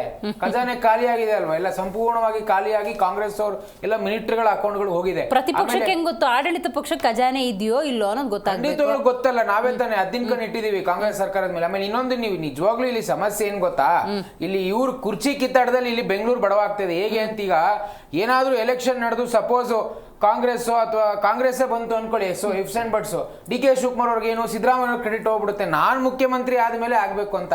ಅವ್ರು ಮುಖ್ಯಮಂತ್ರಿ ಆಗಲ್ಲ, ನನಗನ್ಸಿದ್ ಈ ಚುನಾವಣೆ ಮಾಡಲ್ಲ. ಅವ್ರು ಏನಾದ್ರೂ ಒಂದು ತಕರಾರು ಮಾಡೇ ಮಾಡ್ತಾರೆ. ಒದ್ದು ಕಿತ್ಕೋಬೇಕು ಅಂತ ಹೇಳಿದ್ರಲ್ಲ, ಎಲ್ಲಿ ಯಾರನ್ನ ಓದಿದ್ದಾರೆ? ಯಾವ್ದು ಇಲ್ಲ. ಆ ಕಡೆ ಆ ಟಗರು ಗುಮ್ಮದು ಇಲ್ಲ, ಬಂಡೆ ಹೊಡೆಯೋದು ಇಲ್ಲ. ಜನ ಸಾಯ್ತಾ ಇದಾರೆ ಅಷ್ಟೇ ಇಲ್ಲಿ ಬೆಂಗಳೂರಿನಲ್ಲಿ. ಈ ಟಗರು ಬಂಡೆ ಅಂತ ಸುಮ್ಮನೆ ಮೀಡಿಯಾದವ್ರು ಐಪಟ್ಟೆ ಏನು ಒದ್ದು ಕಿತ್ಕೋಬೇಕು ಹಾಗೆ ಅಂತ ಬರೀ ಹೇಳಿದ್ದು ಅಂದ್ರೆ ಇಟ್ ಇಸ್ ಡೈವರ್ಟಿಂಗ್ ಅಷ್ಟೇ, ಡೈವರ್ಷನ್ ಪಾಲಿಟಿಕ್ಸ್. ಇವ್ರ ಕೈಯಲ್ಲಿ ಆಗಲ್ಲ ಮಾಡಕ್ಕೆ, ಇವ್ರ ಕೈಯಲ್ಲಿ ಮಾಡ್ಲೇಬೇಕು. ಗೊತ್ತಿಲ್ಲ ಅದನ್ನ ಯಾವ ರೀತಿ ಮಾಡ್ತಾರೆ, ಇನ್ನೇನ್ ತಕರಾರು ತರ್ತಾರೆ, ಇದೆಲ್ಲ ಮಾಡ್ತಾರೆ ಗಿಮಿಕ್ಗಳು. ಮತ್ತೊಂದು ಡೇಟ್ ತಗೊಂಬರೋ ಪ್ರಯತ್ನ ಮಾಡ್ತಾರೆ ಅಥವಾ ಏನೊಂದು ಅಫಿಡವಿಟ್ ಮಾಡಿ ಈ ರೀತಿ ಇದೆ ಅನ್ನೋದನ್ನ ಮಾಡ್ಬೋದೇನೋ ಗೊತ್ತಿಲ್ಲ, ಒಂದು ಅಫಿಡವಿಟ್ ಫೈಲ್ ಮಾಡಿ. ಬಟ್ ಮಾಡೋದು ಉತ್ತಮ, ಮಾಡಬೇಕು. ಬಟ್ ಏನೆಲ್ಲ ಇಷ್ಟೆಲ್ಲ ಸವಾಲುಗಳಿದೆ, ಅದನ್ನ ಯಾವ ರೀತಿ ಇದು ಮಾಡ್ತಾರೆ. ನಾವು ಭಾರತೀಯ ಜನತಾ ಪಾರ್ಟಿ ಅವರಂತೂ ತಯಾರಿದೀವಿ ಫೇಸ್ ಮಾಡೋದಕ್ಕೆ 100%. ಈಗಿರೋ ಸಮಸ್ಯೆಗಳು ಜನನೇ ಒದ್ದು ಆಚೆಗಾಗ್ತಾರೆ. ನನಗೆ ಇನ್ನು ಕುತೂಹಲ ಇದೆ, ಮೈತ್ರಿನೋ ಅಥವಾ ಪ್ರತ್ಯೇಕವಾಗೋನೋ ಕುತೂಹಲ ಇದೆ. ಎನಿಹೌ ಚುನಾವಣೆ ಸ್ವಾಗತಿಸಿದ್ರಲ್ಲ, ಅದ್ರ ಬಗ್ಗೆ ಇನ್ನೂ ನಾನು ಡೀಟೇಲ್ ಆಗಿ ಮಾತಾಡ್ತೀನಿ. ಇದೀಗ ನಮ್ಮ ಕಾರ್ಯಕ್ರಮದಲ್ಲಿ ಕಾಂಗ್ರೆಸ್ ವಕ್ತಾರರಾಗಿರುವಂತಹ ಸ್ವಾತಿ ಚಂದ್ರಶೇಖರ್ ಕೂಡ ಜಾಯ್ನ್ ಆಗಿದ್ದಾರೆ. ನಮಸ್ಕಾರ ಸ್ವಾತಿ. GBA ಚುನಾವಣೆಗೆ ತಯಾರಿ ಹೆಂಗಿದೆ? ಅದ್ಭುತವಾಗಿದೆ. ಇಡೀ ಬೆಂಗಳೂರಿಗೆ ಒಂದು ಹೊಸ ಮಾದರಿಯ ಆಡಳಿತವನ್ನ ಕೊಡಬೇಕು. BBMP ಆಗಿದ್ರೆ ಅದನ್ನ ಮುಚ್ಚೋ ಸಮಯಕ್ಕೆ BWSSB ಆಗಿದ್ದಾರೆ, BWSSB ಅಗದು ಮುಚ್ಚೋ ಸಮಯಕ್ಕೆ KEB ಆಗಿದ್ದಾರೆ, KEB ಅಗದು ಮುಚ್ಚೋ ಸಮಯಕ್ಕೆ ಮೆಟ್ರೋದವ್ರು ಬಂದಾಗಿದ್ದಾರೆ. ಇಂತಹ ಪರಿಸ್ಥಿತಿಯನ್ನ 2008ರಲ್ಲಿ BBMP ಅಂತ ಯಾವಾಗ ನೇಮಕ ಆಯ್ತು, ಮಾನ್ಯ ಅಶೋಕ್ ಅವರ ನೇತೃತ್ವದಲ್ಲಿ, ಅವತ್ತಿನ ದಿನ ಯಡಿಯೂರಪ್ಪನವರ ಸರ್ಕಾರ ಇದ್ದಂತಹ ಸಂದರ್ಭದಲ್ಲಿ, ಅದಾದ ನಂತರದಲ್ಲಿ ನಾವು ಬಹಳ ಸ್ಪಷ್ಟ ನಿಲುವನ್ನ ತೆಗೆದುಕೊಳ್ತೀವಿ. ಅಫ್ಕೋರ್ಸ್ DK ಶಿವಕುಮಾರ್ ಅವರ ಒಂದು ಮಹತ್ವಾಕಾಂಕ್ಷೆ ಕೂಡ ಇದು. GBA ಅನ್ನುವಂಥದ್ದನ್ನ ಎಲ್ಲ ನಿಗಮಗಳನ್ನು ಒಂದೇ ಸೂರಿ ನಡೀತಾ ಇರಬೇಕು, ಒಂದೇ ಅಡಿಯಲ್ಲಿ ಮತ್ತು ಬೆಂಗಳೂರಿಗೆ Utkarsh. Will you please stop it? ಅಲ್ಲ, ಹೇಳಲೇಬೇಕಾಗುತ್ತೆ ನಾವು. ಸ್ವಾತಿ ಅವರೇ, ಕೌಂಟರ್ ಕೊಡ್ತಾ ಹೋದ್ರೆ ಇಡೀ ಡಿಬೇಟ್ ನಡೆಯಲ್ಲ. ನಾವು ಕೌಂಟರ್ ಕೊಟ್ರೆ ಡಿಬೇಟ್ ಮಾಡಕ್ಕೆ ಬಿಡಲ್ಲ ನಾವು. ನೋಡಿ, ನಿಮ್ಮಿಬ್ರದ್ದು ಸೋ ಕಾಲ್ಡ್ ರಾಷ್ಟ್ರೀಯ ಪಕ್ಷಗಳ ಅಜೆಂಡಾ ಹೆಂಗಿದೆ? It hertz a lot. ನಿಮಗೆ ಡಿಬೇಟ್ ಆಗಬಾರ್ದಷ್ಟೇ, ವಿಷಯ ಹೋಗಬಾರದು. ಅಲ್ಲ, ನಾವು ಅದಕ್ಕೆ ಬಿಜೆಪಿ ಲೂಟಿ ಮಾಡಕ್ ಅಲ್ಲ, ಅದಕ್ಕೆ ಬಿಜೆಪಿ ರಾಜ್ಯದಲ್ಲಿ ಮಕಾಡೆ, ದೇಶದಲ್ಲಿ ಕಾಂಗ್ರೆಸ್ ಮಕಾಡೆ. ಅದಕ್ಕೆ ನಿಮ್ದು ಧೋರಣೆಯಿಂದಲೇ ಹಿಂಗಾಗಿರೋದು. ದೇಶದಲ್ಲಿ ಎಲ್ಲಿದೆ Congress? Stop. Swathi, continue please, continue the points. ಆಯ್ತಾ? ಸೊ ಬಹಳ ಸ್ಪಷ್ಟವಾಗಿ ಬೆಂಗಳೂರಿಗೆ ಒಂದು ಅದ್ಭುತವಾದಂತಹ ಆಡಳಿತವನ್ನ ಕೊಡಬೇಕು ಅನ್ನುವಂಥದ್ದು, ಮತ್ತು ಎಲ್ಲಾ ನಿಗಮಗಳನ್ನ ಒಂದೇ ಅಡಿಯಲ್ಲಿ ತೆಗೆದುಕೊಂಡು ಬರಬೇಕು. ಏನು ಅಕ್ರಮ ರಾಜಕಾಲುವೆಗಳ ಮೇಲೆ ಇವತ್ತಿನ ದಿನ ಮನೆಗಳನ್ನ ಕಟ್ಕೊಡೋದಿಕ್ಕೆ, ಅಪಾರ್ಟ್ಮೆಂಟ್ಗಳನ್ನ ಮಾಡೋದಿಕ್ಕೆ ಅವಕಾಶ ಮಾಡಿಕೊಟ್ಟಿದ್ದಂತಹ ಅವತ್ತಿನ ದಿನ 2018ರಿಂದ 13 ತನಕ ಯಾವ ರೀತಿ ಬಂದಿದ್ದೀವಿ. ಇಲ್ಲ ಕಟ್ಟಿಲ್ಲ ಅಂತ ನಾನು ಹೇಳ್ತಾ ಇಲ್ಲ, ಆದ್ರೆ ಅದಕ್ಕೆ ನಾಂದಿ ಹಾಡಿದಂಥದ್ದು BMP ಅಂತ ಕುಮಾರಸ್ವಾಮಿ ಅವರು ತೆಗೆದುಕೊಂಡು ಬಂದ್ರು, BBMP ಅಂತ ಯಡಿಯೂರಪ್ಪನವರ ಸರ್ಕಾರದಲ್ಲಿ ಆಗಿದ್ದಂಥದ್ದು. ಅದಾದ ನಂತರದಲ್ಲಿ ಯಾವ್ಯಾವ ಹಗರಣಗಳು, ಯಾವ್ಯಾವ ರೀತಿ ಕಬಳಿಕೆ ಆಗ್ಬಿಡ್ತು ಕೆರೆಗಳು ಅನ್ನೋದನ್ನ ಬಹಳ ಸ್ಪಷ್ಟವಾಗಿ ನಾವು ನೋಡ್ಕೊಂಡಿರುವಂತದ್ದು. ಅಂಡ್ ನಿಮ್ಮ ಗಮನಕ್ಕೆ ದಿವ್ಯಾ, ನಾನು ಇದನ್ನ ಹೇಳ್ತಾ ಇದ್ದೀನಿ, ಏನಿಲ್ಲ ಅಂತಂದ್ರು ಕನಿಷ್ಠ ಪಕ್ಷ ಬೆಂಗಳೂರಿನಲ್ಲೇ, ಆಯ್ತಾ, ಒತ್ತುವರಿ ಆಗಿರುವಂತಹ 30ರಿಂದ 40% ಕೆರೆಗಳನ್ನ ನಾವು ಕಳೆದ 3 ವರ್ಷದಲ್ಲಿ ನಾವು ಏನೋ ಅದನ್ನ ಹೂಳು ತೆಗೆದು ಅದನ್ನ ಒಂದಿಷ್ಟು ತೆರವು ಕಾರ್ಯಗಳನ್ನ ಮಾಡಿಸಿ ಇವತ್ತಿನ ದಿನ ಜನಕ್ಕೆ ಅಲ್ಲಿ ನೀರು ಸಿಗೋ ಹಾಗೆ ಮಾಡ್ತಾ ಇರುವಂತದ್ದು. ಇದರ ಡೇಟಾ ಆಲ್ರೆಡಿ ಮಾನ್ಯ ಉಪಮುಖ್ಯಮಂತ್ರಿಗಳು ಹಂಚ್ಕೊಂಡಿರುವಂತದ್ದು, ಅದು ತಾವು ಕೂಡ ಮಾಧ್ಯಮಗಳಲ್ಲಿ ಬಿತ್ತರಿಸಿದಿರಿ. ಸೊ ಸ್ಪಷ್ಟವಾಗಿ ಅವತ್ತಿನ ದಿನ ನಾವು ಡಿಲಿಮಿಟೇಷನ್ ಇವರು ಅವೈಜ್ಞಾನಿಕವಾಗಿ ಮಾಡಿದ ನಂತರ ನಾವು GBA ತೆಗೆದುಕೊಂಡು ಬಂದು ನಾವು ಚುನಾವಣೆಗೆ ಹೋಗ್ತೀವಿ ಅಂತ ಕೋರ್ಟ್ಗೆ ಹೋದವ್ರು ಯಾರು? ಅಲ್ಲಿರುವಂತಹ JDS ಮತ್ತು BJP ಅವ್ರನ್ನ ತಾವು ಆಕ್ಚುಲಿ ಪ್ರಶ್ನೆ ಕೇಳಬೇಕು. ಅದಾದ ನಂತರದಲ್ಲಿ ಇವತ್ತಿನ ದಿನ ನಾವು ಚುನಾವಣೆ ಮಾಡ್ತೀವಿ ಅಂತಂದ್ರೆ ದುಡ್ಡಿಲ್ಲ, ಒಂದ್ ನಿಮಿಷ ಮಾತಾಡ್ತಾರೆ, ಆಮೇಲೆ ನೋಡೋಣ. ದುಡ್ಡಿಲ್ಲ, ಖಜಾನೆಯಲ್ಲಿ ದುಡ್ಡಿಲ್ಲ ಅಂತ ಇವತ್ತಿನ ದಿನ ಮಾನ್ಯ ಉತ್ಕರ್ಷ್ ಅವರು ಹೇಳ್ತಾ ಇದ್ರು. ಅಲ್ಲ, ಉತ್ಕರ್ಷ್ ಅವ್ರು ಅರ್ಥ ಮಾಡ್ಕೊಳ್ಬೇಕಾಗಿರುವಂತದ್ದು, ತಾವು ಏನು BBMPಯನ್ನ GBAನ ಅವಮಾನ ಮಾಡುವಂತ ಕೆಲಸ ಮಾಡಬಾರ್ದು. ದೇಶದಲ್ಲೇ ಅತಿ ದೊಡ್ಡ ಮಹಾನಗರ ಪಾಲಿಕೆಗೆ ಬಜೆಟ್ ಇದ್ರೆ ಅದು ಕರ್ನಾಟಕದ ಬೆಂಗಳೂರಿಗೆ, ಮುಂಬೈನ ನಂತರದಲ್ಲಿ. ಸೊ ಗವರ್ನರ್ ಮಾಡಿದ್ದಾರೆ ಅನ್ನುವಂಥದ್ದು ಪೂಜಾರಿ ಅದೇನೋ ಹೇಳ್ತಾರೆ, ದೇವ್ರ ವರ ಕೊಟ್ರೆ ಪೂಜಾರಿ ವರ ಕೊಡ್ಲಿಲ್ವಂತೆ, ಹಂಗಾಯ್ತು ಕತೆ ಅವ್ರದ್ದು. ಇಂಥದ್ದನ್ನೆಲ್ಲ ಮಾತಾಡ್ಕೊಂಡು ನೋಡಿ, ಬಹಳ ಸ್ಪಷ್ಟವಾಗಿ ಹೇಳ್ತೀನಿ ಸ್ವಾತಿ ಅವರೇ, ದಾರಿ ತಪ್ಪಿಸಬೇಡಿ. GBI is under the supervision of DK Shivakumar ಅವರು. ಯೋಗ್ಯತೆ ಇದ್ರೆ ಮಹೇಶ್ವರ್ ಅವ್ರು ಹೋಗೋದು ಯಾರ ಹತ್ರ ರೀ? DK ಶಿವಕುಮಾರ್ ಅವ್ರ ಹತ್ರ ತಾನೆ. ಈ ಬಾರಿ ಏನ್ ಹೇಳ್ತೀರಿ? ಜನ ದಾರಿ ತಪ್ಪಿಸ್ಬೇಡಿ. ಎದುರಿಸಿ ಬಂದ್ರೆ ದೇಶದಲ್ಲೇ ಧೂಳಿಪಟ ಆಗಿದ್ದೀರಿ, ಇನ್ನೇನ್ ಬೆಂಗಳೂರಲ್ಲಿ ನಿಮ್ಮನ್ನ ಜನ ತೀರ್ಮಾನ ಮಾಡ್ತಾರೆ. ಎದ್ದು ತೋರ್ಸೋದಿಕ್ ಹೇಳಿ. ಚುನಾವಣೆಯನ್ನ ಮಾಡಬೇಕು ಅನ್ನುವಂಥದ್ದು ಅವ್ರು ಹೇಳಿರುವಂತದ್ದಲ್ಲ, ಇಂಟರ್ನಲಿ ನಾವು ಕೂಡ ಹೇಳಿದೀವಿ. ನಮ್ಮ ಪಕ್ಷಗಳಿಂದ ಯಾವಾಗ GBA ಅಂತ ಆಯ್ತು, ಅದಾದ ನಂತರದಲ್ಲಿ ಕಳೆದ ವರ್ಷ MLC ಚುನಾವಣೆಗಳ ಅನೌನ್ಸ್ಮೆಂಟ್ ಆದ ನಂತರದಲ್ಲಿ ಬಹಳ ಸ್ಪಷ್ಟವಾಗಿ ನಾವು ಹೇಳಿರುವಂತದ್ದು, GBAಗೂ ಕೂಡ ತಯಾರಿಗಳನ್ನ ನಡೆಸ್ಕೊಳ್ಳಿ ಅಂತ ಕಾರ್ಯಕರ್ತರಲ್ಲಿ ನಾವು ಹೇಳಿರುವಂತದ್ದು. ಅದನ್ನ ನಾಗೇಂದ್ರ ಬಾಬು ಅವರು ಒಪ್ಕೋತಾರೆ, ಅವರ ಪಕ್ಷದಲ್ಲೂ ಕೂಡ ಇದು ಚರ್ಚೆ ಆಗಿದೆ.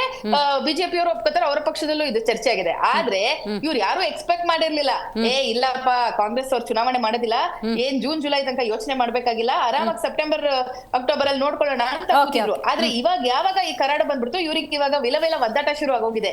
ಅಯ್ಯೋ ಏನ್ ಮಾಡೋದು, ಬೆಂಗಳೂರಿನಲ್ಲಿ ಇಷ್ಟೆಲ್ಲ ಅಭಿವೃದ್ಧಿ ಕಾರ್ಯಗಳು ಮಾಡಿರುವಂತ ಕಾಂಗ್ರೆಸ್ ಗೆದ್ಬಿಟ್ರೆ ಏನ್ ಮಾಡೋದು ಅನ್ನೋ ಒಂದು ಭಯ ಕಾಡ್ತಾ ಇದೆ ಇವತ್ತಿನ ದಿನ. ನಗ್ತಾ ಇದಾರೆ, ಯಾಕೆ ನಗ್ತಿದ್ದಾರೆ ಅಂತ ಕೇಳೋಣ. ಪರವಾಗಿಲ್ಲ. ರೈಟ್ ಶಶಿಧರ್ ಅವರೇ, ನನ್ಗೆ ಈಗಲೂ ಒಂದು ಆತಂಕ ಇದೆ, ಏನು ಅಂತ ಹೇಳ್ಬಿಡ್ತೀನಿ. GBA ಎಲೆಕ್ಷನ್ ಆಗಬೇಕು ಅನ್ನೋದು ಬೆಂಗಳೂರಿನಲ್ಲಿ ಆಟ ಆಡೋ ಮಗುಗೂ ಅಷ್ಟು ಸಂಕಟ ಆಗಿದೆ. ಒಂದು ಪಾರ್ಕ್ನ ಅವ್ಯವಸ್ಥೆಯಿಂದ ಹಿಡಿದು ವೃದ್ಧರವರೆಗೂ ಕೂಡ, ಅದು ವಾಕ್ ಮಾಡೋ ವೃದ್ಧರವರೆಗೆ ಅಂದರೆ ಬೇಸಿಕ್ಕಾಗಿ ನಾನು ನೋಡು ಅಷ್ಟರ ಮಟ್ಟಿಗೆ ಎಲ್ಲರೂ ಕೂಡ ಚುನಾವಣೆ ಕಾಯ್ತಾ ಇದ್ದಾರೆ, ಕಾರ್ಪೊರೇಟರ್ ಬೇಕು ಅನ್ನುವಂಥ ತವಕ. ಈಗ ರಾಜ್ಯ ಸರ್ಕಾರದ ವತಿಯಿಂದ ಮತ್ತೇನೋ ಒಂದ್ಸತಿ ಕೋರ್ಟಿಗೆ ಹೋಗಿ ಏನೋ ಒಂದು ಸಕಾರಣವನ್ನು ಹುಡುಕಿ ಡೇಟ್ ತಗೊಂಬರೋಕೆ ಏನಾದರೂ ಸಾಧ್ಯತೆಗಳಿದೆಯಾ? ಅಲ್ಲ, ಆಲ್ರೆಡಿ ಅವರು ಅಫಿಡೇವಿಟ್ ಹಾಕಿದ್ದಾರೆ. ನಮ್ಮ ಡೇಟ್ ಕೊಡಿ, 3 ತಿಂಗಳ ಅವಕಾಶ ಕೊಡಿ, ನಮ್ಮಲ್ಲಿ ಸಂಪನ್ಮೂಲ ಇಲ್ಲ, ಈಗ SIR ಅದು ಈ ನ್ಯಾಯಾಲಯ ಏನ್ ತೀರ್ಮಾನ ತಗೊಳ್ತೋ ಅದ್ರ ಮೇಲೆ ಡಿಪೆಂಡ್ ಆಗುತ್ತೆ. ಈಗಲೂ ಸಹ ಸಂಪನ್ಮೂಲ ಇಲ್ಲ ಅಂತಲ್ಲ, ಟೆಕ್ನಿಕಲಿ ಇದನ್ನ ಜಾರಿಗೊಳಿಸಬೇಕು ಅಂತಂದ್ರೆ, ಚುನಾವಣೆ ನಡೆಸಬೇಕು ಅಂತಂದ್ರೆ ಹಣದ ಮಾಹಿತಿಯನ್ನು ಕೊಟ್ಟಿದ್ದಾರೆ. ಹಣದ ಇಷ್ಟಿಷ್ಟು ಹಣ ಬೇಕಾಗುತ್ತೆ, ನಾವು ಸಂಪನ್ಮೂಲ ಒದಗಿಸ್ಬೇಕು, ಅದು ನಮ್ಮಲ್ಲಿ ಖಜಾನೆಯಲ್ಲಿ ಖಾಲಿ ಅಂತ ಹೇಳಿದ್ದಾರೆ. ಅದು ನೋಡಿ,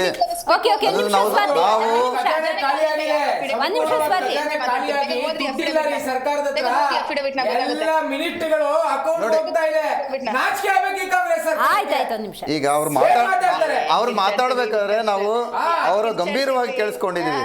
ಅವರು ಮನೆ ಕಳಿಸಿದೀವಿ, ಸ್ವಾತಿ ಅವರು ಇಡೀ ದೇಶದಲ್ಲಿ ಕರ್ನಾಟಕದಲ್ಲೂ ಕಳಿಸ್ತೀವಿ, ಬರ್ದಿಟ್ಕೊಳ್ಳಿ. ಉತ್ಕರ್ಷ್ ಅವರೇ, ದೇಶದ ಇನ್ನೊಂದು ದಿವಸ ಮಾತಾಡೋಣ. ಸರ್ಕಾರ ನಡೆಸ್ತಾ ಇರ್ತಕ್ಕಂತಹ ವಕ್ತಾರರು ಸ್ವಲ್ಪ ನಮ್ಮ ಒಂದು ಮಾತುಗಳನ್ನು ಸಹ ಆಲಿಸುವ ವ್ಯವಧಾನವನ್ನು ಕಲ್ತ್ಕೋಬೇಕು ಅಂತ ನಾನು ಹೇಳ್ತೀನಿ. ಯಾಕಂದ್ರೆ ಈಗಾಗಲೇ ಚುನಾವಣೆ ಇವತ್ತು ನಾನು ಖುಷಿಯಾದಂಥ ದಿನ ಅಂತ ನಾವು ಹೇಳ್ತೀವಿ. ಯಾಕೆಂದರೆ ನಾವು ಫ್ರೀಡಮ್ ಪಾರ್ಕಲ್ಲಿ ಬೆಳಗ್ಗೆಯಿಂದ ಕೂತ್ಕೊಂಡು 1 ಗಂಟೆವರೆಗೂ ಕೂತ್ಕೊಂಡು ಇದೇ ವಿಷಯವಾಗಿ ನಾವು ಹೋರಾಟ ಮಾಡಿದಂಥವರು 2020ರಿಂದ 2026ರವರೆಗೂ ಸುಮಾರು 50ರಿಂದ 55 ಬಾರಿ ನಾವು ಹೋರಾಟವನ್ನು ಫ್ರೀಡಮ್ ಪಾರ್ಕಲ್ಲಿ ಮಾಡಿರ್ತಕ್ಕಂಥದ್ದು, ಮನವಿಗಳನ್ನು ಕೊಟ್ಟಿರ್ತಕ್ಕಂಥದ್ದು ಎಲ್ಲವೂ ನಡೆದಿದೆ. ಆಮ್ ಆದ್ಮಿ ಪಾರ್ಟಿ ಸಕ್ರಿಯವಾಗಿ ಇದನ್ನು ಒಂದು ಒಳ್ಳೆಯ ಸ್ಥಳೀಯ ಸಂಸ್ಥೆ ಚುನಾವಣೆ ನಡೀಬೇಕು, ಸ್ಥಳೀಯ ಒಂದು ಪ್ರಜಾಪ್ರಭುತ್ವ ಉಳಿಬೇಕು ಅನ್ನುವ ನಿಟ್ಟಿನಲ್ಲಿ ನಾವು ಸಹ ಹೋರಾಟ ಮಾಡ್ಕೊಂಡು ಬಂದಿದೆ. ಅಂದಿನ ಬಿಜೆಪಿ ಸರ್ಕಾರದ ವಿರುದ್ಧನೂ ಹೋರಾಟ ಇದ್ದೀವಿ, ಇವತ್ತು ಕಾಂಗ್ರೆಸ್ ಸರ್ಕಾರದ ನಡವಳಿಕೆ ವಿರುದ್ಧನೂ ನಾವು ಹೋರಾಟ ಮಾಡ್ಕೊಂಡಿದ್ದೀವಿ. ಇವತ್ತು ಸಂಗ್ರೇಶಿ ಅವರು ಮಾನ್ಯ ಮುಖ್ಯ ಚುನಾವಣಾಧಿಕಾರಿ ಒಳ್ಳೆಯ ಸಂದೇಶವನ್ನು ಕೊಟ್ಟಿದ್ದಾರೆ. ನಾವು 12ರಿಂದ 24ನೇ ತಾರೀಕುವರೆಗೂ ಒಂದು ಸಮಯ ಕೊಡಿ, ಇಲ್ಲ ನಾವೇ ನಮ್ಮ ಒಂದು ಅಧಿಕಾರ ವ್ಯಾಪ್ತಿಯಲ್ಲಿ ನಾವು ಚುನಾವಣೆ ನಡೆಸ್ತೀವಿ ಅಂತ ಹೇಳಿದ್ದಾರೆ. ಆದರೆ ಇನ್ನೊಂದು ವಿಷಯ ಏನಂದ್ರೆ, ಇಲ್ಲೊಬ್ಬರು ಗ್ರೇಟರ್ ಬೆಂಗಳೂರು ಗವರ್ನೆನ್ಸ್ ಬಿಲ್ ಅಂತ ಏನಿದೆ 74th ಅಮೆಂಡ್ಮೆಂಟ್ಗೆ, ಅದರ ವಿರುದ್ಧ PIL ಹಾಕಿದ್ದಾರೆ. ಪ್ರಕಾಶ್ ಬೆಳವಾಡಿ ಅವರು PIL ಇದೆ, ಅದು ಹೈಕೋರ್ಟಲ್ಲಿ ಹಿಯರಿಂಗ್ ಇದೆ. ಹೈಕೋರ್ಟ್ ಹಿಯರಿಂಗ್ ಏನೇ ಆಗುತ್ತೆ ಅದನ್ನು ನಾವು ನೋಡಬೇಕಾಗುತ್ತೆ. ಇದು ಒಂದು ಭಾಗ, ಇದು ಸಂಗ್ರೇಶಿ ಅವರದು ಒಂದು ಭಾಗ, ಇದು PIL ಒಂದು ಭಾಗ, JDSನ ರಂಗನಾಥ್ ಅವರು PIL ಹಾಕ್ಕೊಂಡಿದ್ರೆ ಅದು ಒಂದು ಭಾಗ. ಈ ಎಲ್ಲವನ್ನೂ ಕ್ರೋಢೀಕರಿಸಿ ಚುನಾವಣೆ ಆಗುತ್ತಾ ಅನ್ನುವ ನಂಬಿಕೆ ಸಹ ನಂಬಿಕೆ ಅಂತೂ ನಮಗಿಲ್ಲ. ಇದು ಮುಂದೆ ಹೋಗುತ್ತೆ, ಆದರೆ ಒಳ್ಳೆಯದು, ಪ್ರಜಾಪ್ರಭುತ್ವ ಒಂದು ವ್ಯವಸ್ಥೆಗೆ ಒಳ್ಳೆಯದು. ನಾವು ಸಹ ತಯಾರಿದ್ದೀವಿ, ಕಾಂಗ್ರೆಸ್ಸು ತಯಾರಿರ್ಬೋದು, BJP ಆಲ್ವೇಸ್ ತಯಾರಿರುತ್ತೆ, JDS ಇರುತ್ತೆ, ಬೇರೆ ಪಕ್ಷ ಎಲ್ಲ ಪಕ್ಷಗಳು ತಯಾರಿದ್ದಾವೆ. ಆದರೆ ಇವರು ಮಾಡೋದಕ್ಕೆ ಇಚ್ಛಾಶಕ್ತಿಯ ಕೊರತೆ ಎದ್ದು ಕಾಣ್ತಾ ಇದೆ. ಅದು 3 ಪಕ್ಷಗಳ ಮಿಲನ ಅಂತ ನಾನು ಹೇಳಬಲ್ಲೆ. 3 ಪಕ್ಷಗಳಿಗೆ ಬೇಕಾಗಿಲ್ಲ, 28 ಶಾಸಕರಿಗೆ ನೀವು ವೈಯಕ್ತಿಕವಾಗಿ ಕೇಳಿದ್ರೆ ಚುನಾವಣೆಗಳು ನಿಜವಾಗ್ಲೂ ಬೇಕಾಗಿಲ್ಲ, ಯಾರಿಗೂ ಬೇಕಾಗಿಲ್ಲ. ಯಾಕೆಂದರೆ ಅಲ್ಲಿ ಸ್ಥಳೀಯವಾಗಿ ಅವರು ಒಬ್ಬರೇ ಅಧಿಕಾರ ನಡೆಸಬೇಕು, MLAಗಳು ಒಬ್ಬರೇ ಅಧಿಕಾರ ನಡೆಸಬೇಕು ಅನ್ನೋ ಹುನ್ನಾರ ನಡೆಸ್ತಾ ಇದ್ದಾರೆ. ಮತ್ತು ಅಲ್ಲಿರ್ತಕ್ಕಂಥ 2ನೇ ಹಂತದ ನಾಯಕರನ್ನ ಯಾರು ಉತ್ಪತ್ತಿನೇ ಆಗಬಾರ್ದು ಅನ್ನೋ ರೀತಿಯಲ್ಲಿ ನೋಡ್ಕೊಳ್ತಾ ಇದ್ದಾರೆ. ಸುಮಾರು 6 ವರ್ಷ ಆಯಿತು ಎರಡನೇ ಹಂತದ ನಾಯಕರು, ನಮ್ಮಂಥ ನಾಯಕರು ಆಗಲಿ, ಉತ್ಕರ್ಷ ಅಂತ ನಾಯಕರಾಗಲಿ, ಇವರಾಗಲಿ ನಾಯಕರಾಗಿ ಬೆಳೆದಿದ್ದಾರೆ. ಇಂಥ ನಾಯಕರು ಬೆಳೆಯೋದಕ್ಕೆ ಬಿಡ್ತಾ ಇಲ್ಲ. ಸ್ವಾತಿ ಅಂತವರು ನಾಯಕಿಯಾಗಿ ಬೆಳಿಬೋದು. ಇವತ್ತು 50% ನಾವು ವುಮೆನ್ ರಿಸರ್ವೇಷನ್ ತಗೊಂಡಿದ್ದೀವಿ. ವುಮೆನ್ ರಿಸರ್ವೇಷನ್ ಸಹ ಅದನ್ನ ಇಂಪ್ಲಿಮೆಂಟ್ ಮಾಡ್ತಾರಾ? ವುಮೆನ್ ರಿಸರ್ವೇಷನ್ ಮೇಲೇನೆ ಕೆಲವೊಂದು PL ಹೋಗಿದೆ. ಅಂದರೆ ಇದು ಅನ್ಕಾನ್ಸ್ಟಿಟ್ಯೂಷನಲ್ ಅನ್ನೋ ಇನ್ನೊಂದು PL ಹೋಗಿದೆ.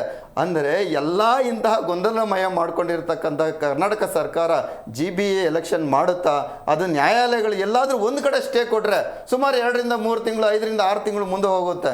ಅದು ಹೋಗಬಾರ್ದು.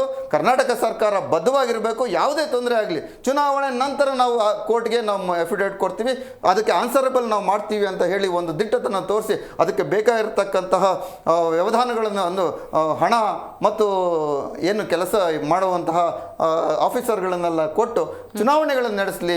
ಈ ಬೆಂಗಳೂರಿಗೆ ಹಿಡಿದಿರ್ತಕ್ಕಂಥ ಗ್ರಹಣ ಬೇಗ ತೊಲಗಲಿ ಅಂತ ನಾವು ಈ ಮೂಲಕ ಕೇಳ್ಕೊಳ್ತಾ ಇದ್ದೀವಿ. ಆಮ್ ಆದ್ಮಿ ಪಾರ್ಟಿ ಅಂತೂ ನಿರಂತರವಾಗಿ ಹೋರಾಟ ಮಾಡ್ತೀವಿ. ಯಾಕಂದ್ರೆ ನಾವು ಒಂದು ಹೊಸ ಪಕ್ಷ. ಈಗ ನಮ್ಮನ್ನೆಲ್ಲರೂ ಪ್ರತಿ ಪಕ್ಷಗಳು, ಕಾಂಗ್ರೆಸ್ ಆಗಲಿ, BJP, JDS, ನಿಮ್ಮ ಸ್ಟೇಕ್ ಏನು ಹೇಳ್ತಾರೆ. ಹೊಸ ಪಕ್ಷಕ್ಕೆ ಸ್ಟೇಕ್ ಬರೋದು ಸ್ಥಳೀಯ ಸಂಸ್ಥೆಗಳಿಂದನೇ. ಸ್ಥಳೀಯ ಸಂಸ್ಥೆಗಳಲ್ಲಿ ನಾವು ಮಾಡಿರ್ತಕ್ಕಂಥ ಕೆಲಸಗಳನ್ನು ನಂಬಿ ಜನ ಮತ ಹಾಕ್ತಾರೆ. ಅವಾಗ ನಾವು ಕಾರ್ಪೊರೇಟರ್ಗಳಾಗಿ ಗೆದ್ದಾಗ ನಂತರ ನಮ್ಮ ಕೆಲಸಗಳನ್ನು ನೋಡಿ ನಮ್ಮ MLA ಮಾಡ್ಬೋದು, MP ಗಳನ್ನು ಮಾಡ್ಬೋದು. ಯಾಕೆಂದರೆ ನಾವು ದೊಡ್ಡ ಪಕ್ಷ ಅಲ್ಲ, ನಮ್ಮ ಹಣ ಹೊಂದಿರತಕ್ಕಂಥ ಪಕ್ಷ ಅಲ್ಲ, ನಾವು ಹೆಂಡ ಹಂಚಿ ಮತ ಪಡೆಯುವಂಥ ಪಕ್ಷ ಅಲ್ಲ. ಅಂದರೆ ನಮ್ಮನ್ನು ನಮ್ಮ ಕೆಲಸನ ನೋಡಿನೇ ನಮಗೆ ಮತ ಹಾಕಬೇಕು. ಅದಕ್ಕೂ ಸಹ ನಾವು ಕಾತರರಾಗಿದ್ದೀವಿ. ನಾವು ನಿರೀಕ್ಷೆಯಲ್ಲಿದ್ದೀವಿ, ಸತತವಾದಂಥ ನಿರೀಕ್ಷೆಯಲ್ಲಿದ್ದೀವಿ. ನಾವು 24 ಗಂಟೆನೂ ಸಹ ಕೆಲಸ ಮಾಡಿ ನಾವು GBA ಎಲೆಕ್ಷನ್ನಲ್ಲಿ ಗೆದ್ದು ನಾವು 5 ಈಗೇನು GBA ಮಾಡಿದ್ದಾರೆ ಅದರಲ್ಲಿ 3ರಲ್ಲಾದರೂ ನಾವು ಅಧಿಕಾರ ಹಿಡಿಬೇಕು ಅಂತ ನಾವು ಪ್ರಯತ್ನ ಅಂತೂ ಮಾಡ್ತಾ ಇದ್ವಿ. ನೋಡೋಣ ಮುಂದಿನ ದಿನಗಳಲ್ಲಿ ಕಾಂಗ್ರೆಸ್ ಸರ್ಕಾರ ಈ ಕಾನ್ಸ್ಟಿಟ್ಯೂಷನ್ ಬುಕ್ ಹಿಡ್ಕೊಂಡು ಬಂದಿರತಕ್ಕಂಥ ಸರ್ಕಾರ ಈ ಕಾನ್ಸ್ಟಿಟ್ಯೂಷನ್ ಅನ್ನ ಇನ್ನು ನಡೆಸುತ್ತಾ ಇಲ್ಲ ಅನ್ಕಾನ್ಸ್ಟಿಟ್ಯೂಷನಲ್ ಆಗಿ ಅದು ಸಹ ಮುಂದೆ ಹಾಕುತ್ತಾ ಇಲ್ಲ CM DCM ಜಗ್ಗಾಟದಲ್ಲಿ ಬೆಂಗಳೂರು ಜನರ ಹಿಡಿ ಶಾಪನ್ನು ತೊಟ್ಟಿಸ್ಕೊಳ್ಳುತ್ತಾ ಅನ್ನೋದು ಮುಂದೆ ಕಾದ್ ನೋಡೋಣ. ರೈಟ್. ನಾಗೇಂದ್ರ ಬಾಬು ಸರ್, ನೀವು ಹೇಳಬೇಕು, ಖಜಾನೆ ಖಾಲಿ ಇಟ್ಕೊಂಡಾಗ ಎಲೆಕ್ಷನ್ ಸಾಧ್ಯನಾ? ಮೇಡಮ್, ಆಗ್ಲಿಂದಾನೇ ಒಂದು ಮಾತು ಹೇಳಿದೆ. ಮಾನ್ಯ ಕಾಂಗ್ರೆಸ್ ವಕ್ತಾರರು ಮಧ್ಯದಲ್ಲಿ ಡಿಸ್ಟರ್ಬ್ ಮಾಡಿದೆ. ಅದಕ್ಕೆ ನಾನು ಯಾಕೆಂದರೆ ಮಾತಾಡುವಾಗ ಅವರು ಏನು ಮಾತಾಡಬಾರ್ದಾಗ ನಾನು ಸೈಲೆಂಟ್ ಆಗಿದ್ದೆ. ಸರಿಸುಮಾರು 6 ವರ್ಷಗಳ ಕಾಲ ಮೇಡಮ್ ಬೆಳಗಾದರೆ ಮನೆಯ ಆಮ್ ಆದ್ಮಿ ಪಾರ್ಟಿ ವಕ್ತಾರರು ಹೇಳ್ತಾ ಇದ್ರು. ಅನೇಕ ಸಂದರ್ಭಗಳಲ್ಲಿ ಇದ್ರ ವಿಚಾರವಾಗಿ ನಾವು ಪ್ರೊಟೆಸ್ಟ್ ಮಾಡಿದ್ದೀವಿ, ಕೋರ್ಟ್ಗೆ ಹೋಗಿದ್ದು. ನಾವೆಂದೂ ಕೂಡ ಯಾವುದೇ ಕಾರಣಕ್ಕೂ GBA ಚುನಾವಣೆ, BBMP ಚುನಾವಣೆ ನಡೀಬೇಕು ಅಂತ ಅವತ್ತು ಮಾಡಿದ್ದೀವಿ. GBA ಆದ ನಂತರ ಕೂಡ ನಾವು ಮಾಡಿದ್ದೀವಿ. ಇವತ್ತು ಈ ಚುನಾವಣೆಗೋಸ್ಕರ ಇವರು ಇಲ್ಲೊಂದು ಬೇರೆ ವಿಚಾರಗಳು ಕೂಡ, ಕೆಲವು ಪೊಲಿಟಿಕಲ್ ಡೆವಲಪ್ಮೆಂಟ್ಸ್ ಕೂಡ ಇದೆ. ಸನ್ಮಾನ್ಯ ಉಪಮುಖ್ಯಮಂತ್ರಿಗಳು ಒಂದು ಮಾತನ್ನು ಹೇಳ್ತಾರೆ, ನಾನು ಮುಖ್ಯಮಂತ್ರಿಗಳಾದ್ಮೇಲೆ ನೋಡೋಣ GBA ಎಲೆಕ್ಷನ್ ಅಂತಕ್ಕಂಥದ್ದು. ಕಾಯ್ತಾ ಇದ್ರು ಅಂತ ಇರ್ಬೋದು ಅಂತ ಆಂತರಿಕ ವಿಚಾರಗಳು ಏನೇನಿದೆ ಅಂತ ಒಂದು ನಿಮಿಷ ಹೇಳೋ ತನಕ ಕೇಳಿ. ಮೇಡಮ್ ಒಂದು ನಿಮಿಷ ಕೇಳಿಸ್ಕೋಬೇಕಾಗುತ್ತೆ. ಇಲ್ಲಿ ಏನಾಗಿದೆ ಅಂತಂದ್ರೆ ಸೋಲುವ, ಒಂದು ನಿಮಿಷ ಬ್ರದರ್, ನಿಮಗೆ ಬೆಂಗಳೂರು ಅಭಿವೃದ್ಧಿ ಶೂನ್ಯ ಆಗಿರ್ತಕ್ಕಂಥದ್ದು ಕಣ್ಣಾರೆ ಕಾಣ್ತಾ ಇದ್ದೀವಿ. ಬೀದಿಲಿ ಕಸ ಇದೆ, ಬೀದಿಲಿ ಚರಂಡಿಗಳು ಹೊಡೆದೋಗಿದೆ, ರಸ್ತೆಗಳು ಗುಂಡೆ ಬಿದ್ದಿದೆ. ಅವ್ರು ಹೇಳ್ತಿದ್ರು ವಿಪರೀತ ಏನು ಅದ್ಭುತವಾದ ಡೆವಲಪ್ಮೆಂಟ್ ಬೆಂಗಳೂರು ಆಗಿದೆ ಅಂತ ಹೇಳಿ.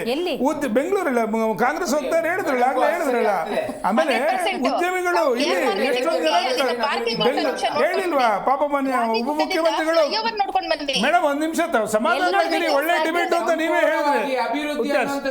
ಉತ್ಕರ್ಷ್ ಒಂದ್ ನಿಮಿಷ, ಅವರೇ ಹೇಳಿದ್ದಾರೆ ಉತ್ತಮ ಅಂತ ಡಿಬೇಟ್ ಬೇಕು ಅಂತ ಹೇಳಿ, ಅದಕ್ಕೆ ಉತ್ತರಗಳು ಕೊಡ್ತಾ ಇದ್ದು. ಸಮಾಧಾನ ಕೇಳಿ, ನಿಮ್ಮ ಸರ್ದಿ ಬಂದಾಗ ಮಾತಾಡೋಣ. ನಾನೇನು ಹೇಳ್ತಾ ಇದ್ದೀನಿ ಅಂತಂದ್ರೆ, ನಿಮ್ಮ ಉಪಮುಖ್ಯಮಂತ್ರಿಗಳ ಏನಂದ್ರು, ಉದ್ಯಮಿಗಳು ಬಂದಂತ ಸಂದರ್ಭದಲ್ಲಿ ನಮಗೆ ರಸ್ತೆಗಳಿಲ್ಲ, ಮೂಲಭೂತ ಸೌಕರ್ಯಗಳಿಲ್ಲ ಅಂತ ಇಷ್ಟ ಇದ್ರೆ ಇರಿ, ಇಲ್ಲ ಅಂತಂದ್ರೆ ಹೋಗಿ ಅಂತಕ್ಕಂಥ ನಾನೆಲ್ಲ ಹೇಳಿದ್ದು. ನಿಮ್ಮ ಉಪಮುಖ್ಯಮಂತ್ರಿಗಳೇ ಹೇಳಿರ್ತಕ್ಕಂಥದ್ದು. ಇವತ್ತು ಯಾವ ಮಟ್ಟಕ್ಕೆ ಬೆಂಗಳೂರು ಉಪಮುಖ್ಯಮಂತ್ರಿನೇ ಹೌದು ಅಲ್ಲ, ಅವ್ರ ಪಕ್ಷ ಉಪಮುಖ್ಯಮಂತ್ರಿಗಳು ಅಂತಕ್ಕಂಥ ಹೌದು, ಅದು ನಿಜನೇನು ಪಾಪ ಅವರೆಲ್ಲರಿಗೂ. ಆದ್ರೆ ಇವತ್ತು ಬೆಂಗಳೂರಲ್ಲಿ ಮೇಡಮ್ ನೀವು ಯಾವುದೇ ಅರ್ಧ ಗಂಟೆ ಮೊನ್ನೆ ಮಳೆ ಬಂದಿರತಕ್ಕಂಥದ್ದು, ಯಾವ ದೊಡ್ಡ ಮಟ್ಟಕ್ಕೆ ಅನಾಹುತ ಆಗಿದೆ ಅಂತಕ್ಕಂಥ ನಾವು ನೋಡ್ತಾ ಇದ್ದೀವಿ. ಆಮೇಲೆ ವಿಶೇಷವಾಗಿ ಈ ಒಂದು ಟೆಂಡರ್ಗಳಲ್ಲಿ ಏನು ಈ ಕಾಂಟ್ರಾಕ್ಟ್ಗಳದ್ದು ಡೆವಲಪ್ಮೆಂಟ್ ವಿಷಯದಲ್ಲಿ 40% 30% ಮುಂದೆ ಇದರಲ್ಲೇನೆ ಯಾವ ಕಾರಣಕ್ಕೆ ಬೆಂಗಳೂರಲ್ಲಿ ಕುಂಠಿತ ಆಯಿತು ಅಭಿವೃದ್ಧಿ ಅಂತಕ್ಕಂಥದಕ್ಕೆ ಕಾರಣ ಬರೀ ಕೇವಲ ಇದರಲ್ಲಿ ಪರ್ಸೆಂಟೇಜೇನೆ. 10 ರೂಪಾಯಿ ತಗೊಂಡ್ಬಂದ್ರೆ ಅದರಲ್ಲಿ 8 ರೂಪಾಯಿ ತನಕ ಕೂಡ ಬರೀ ಕಮಿಷನರ್ ಮುಖಾಂತರನೇ ಹೋಗಿದೆ. 20% ಕೆಲಸ ಮಾಡಿದ ಸಂದರ್ಭದಲ್ಲಿ ಹೇಳಿದ್ರು 1 ಲಕ್ಷ ರೂಪಾಯಿ ಒಂದು ಗುಂಡಿಗೆ, 1000 ರೂಪಾಯಿ ಒಂದು ಗುಂಡಿಗೆ ಮಾಡಿದ್ದಾರೆ, 1 ಲಕ್ಷ ರೂಪಾಯಿ ಒಂದು ಗುಂಡಿಗೆ ಮಾಡಿದ್ದಾರೆ. ಹಾಗಾದ್ರೆ ಇದ್ರ ಹಣ ಎಲ್ಲೋಯ್ತು ಅಂತಕ್ಕಂಥ ಒಂದಾದ್ರೆ 1,40,00,000 ಜನದಲ್ಲಿ 89 ಲಕ್ಷ ಜನ ಇವತ್ತು ಮತದಾರರು ಬೆಂಗಳೂರಲ್ಲಿದ್ದಾರೆ. ಹೌದು. ಯಾವ 198 ವಾರ್ಡ್ಗಳಲ್ಲಿ ಆವತ್ತಿನ ದಿನಗಳಲ್ಲೇ ಡೆವಲಪ್ ಆಗಿಲ್ಲ. ಯಾಕೆ ಇವ್ರಿಗೆ ಗೊತ್ತಿರಲಿಲ್ಲ? ಅವತ್ತು ಗೊತ್ತಿರಲಿಲ್ವ ಇವರಿಗೆ? ಮತ್ತೊಂದು ಈಗಲೂ ಕೂಡ ನಾನು ಹೇಳ್ತಾ ಇದ್ದೀನಿ, ಆಕ್ಷೇಪಣೆಗಳು ಹೇಳಿದಂಥ ಸಂದರ್ಭದಲ್ಲಿ ನಾವು ಕೂಡ ಕೊಟ್ಟಿದ್ದೀವಿ. ಇವತ್ತು ನೋಡಿ, ಕೆಲವು ವಾರ್ಡಲ್ಲಿ 10,000ದಿಂದ 20,000 ಇದೆ, 20,000ದಿಂದ 30 ಇದೆ, 30,000ದಿಂದ 40,000 ಇದೆ. ಈ ವೇರಿಯೇಷನ್ಗಳು ಇವತ್ತು ಕೂಡ ಇದೆ.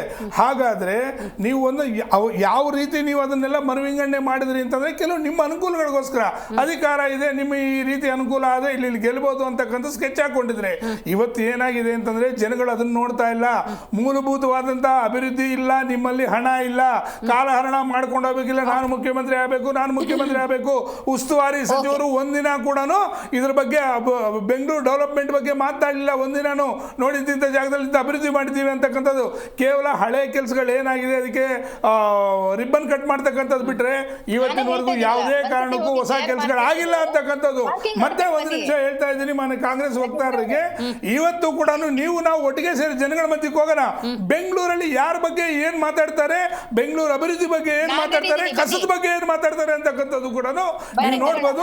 ಈ ಎನಿ ಟೈಮ್ ಬೆಂಗಳೂರಲ್ಲಿ ಚುನಾವಣೆಗಳಾದ್ರೆ ಅವ್ರಿಗೆ ಇರ್ತಕ್ಕಂಥ ಭಯ, ವಿರೋಧ ಪಕ್ಷಗಳು ಜನಗಳನ್ನೇ ಅವ್ರನ್ನ ಗೆಲ್ಲಿಸಿ ಇವತ್ತು ಕಳಿಸ್ಕೊಡ್ತಾರೆ ಮುಂದಕ್ಕೆ. ಕಾರಣ ಇಷ್ಟೇನೆ, ಇವ್ರ ಕೈಯಲ್ಲಿ ಅಭಿವೃದ್ಧಿ ಆಗಿಲ್ಲ ಅಂತಕ್ಕಂಥ ಸ್ಪಷ್ಟ ಅನ್ನೋದು ಹೇಳಕ್ ಇಷ್ಟಪಡ್ತೀನಿ. 198 ವಾರ್ಡ್ ಇದ್ದಾಗ್ಲೂ ನೋಡಿದ್ದಾರೆ. ಈಗ 369 ಹೌದು 369 ವಾರ್ಡ್ ಆದಾಗ್ಲೂ ಕತೆ ಏನಾದ್ರೂ ಬದಲಾಗಬಹುದಾ? ಏನು ಬದಲಾವಣೆ ಆಗೋದಿಲ್ಲ ಮೇಡಮ್. ಬಹಳ ಸ್ಪಷ್ಟವಾಗಿ ಒಂದೇ ನರೇಟಿವ್ ಬೆಂಗಳೂರಿನ ಜನರಲ್ಲಿ ಕಾಡ್ತಾ ಇರ್ತಕ್ಕಂಥದ್ದು. ಈ ಕಳೆದ 3 ವರ್ಷದ ಸರ್ಕಾರ ಬಂದಾಗಿಂದ ಅನೇಕ ರೀತಿಯ ಅಭಿವೃದ್ಧಿ ಕೆಲಸಗಳು ಕುಂಠಿತ ಆಗಿರುವಂಥದ್ದು.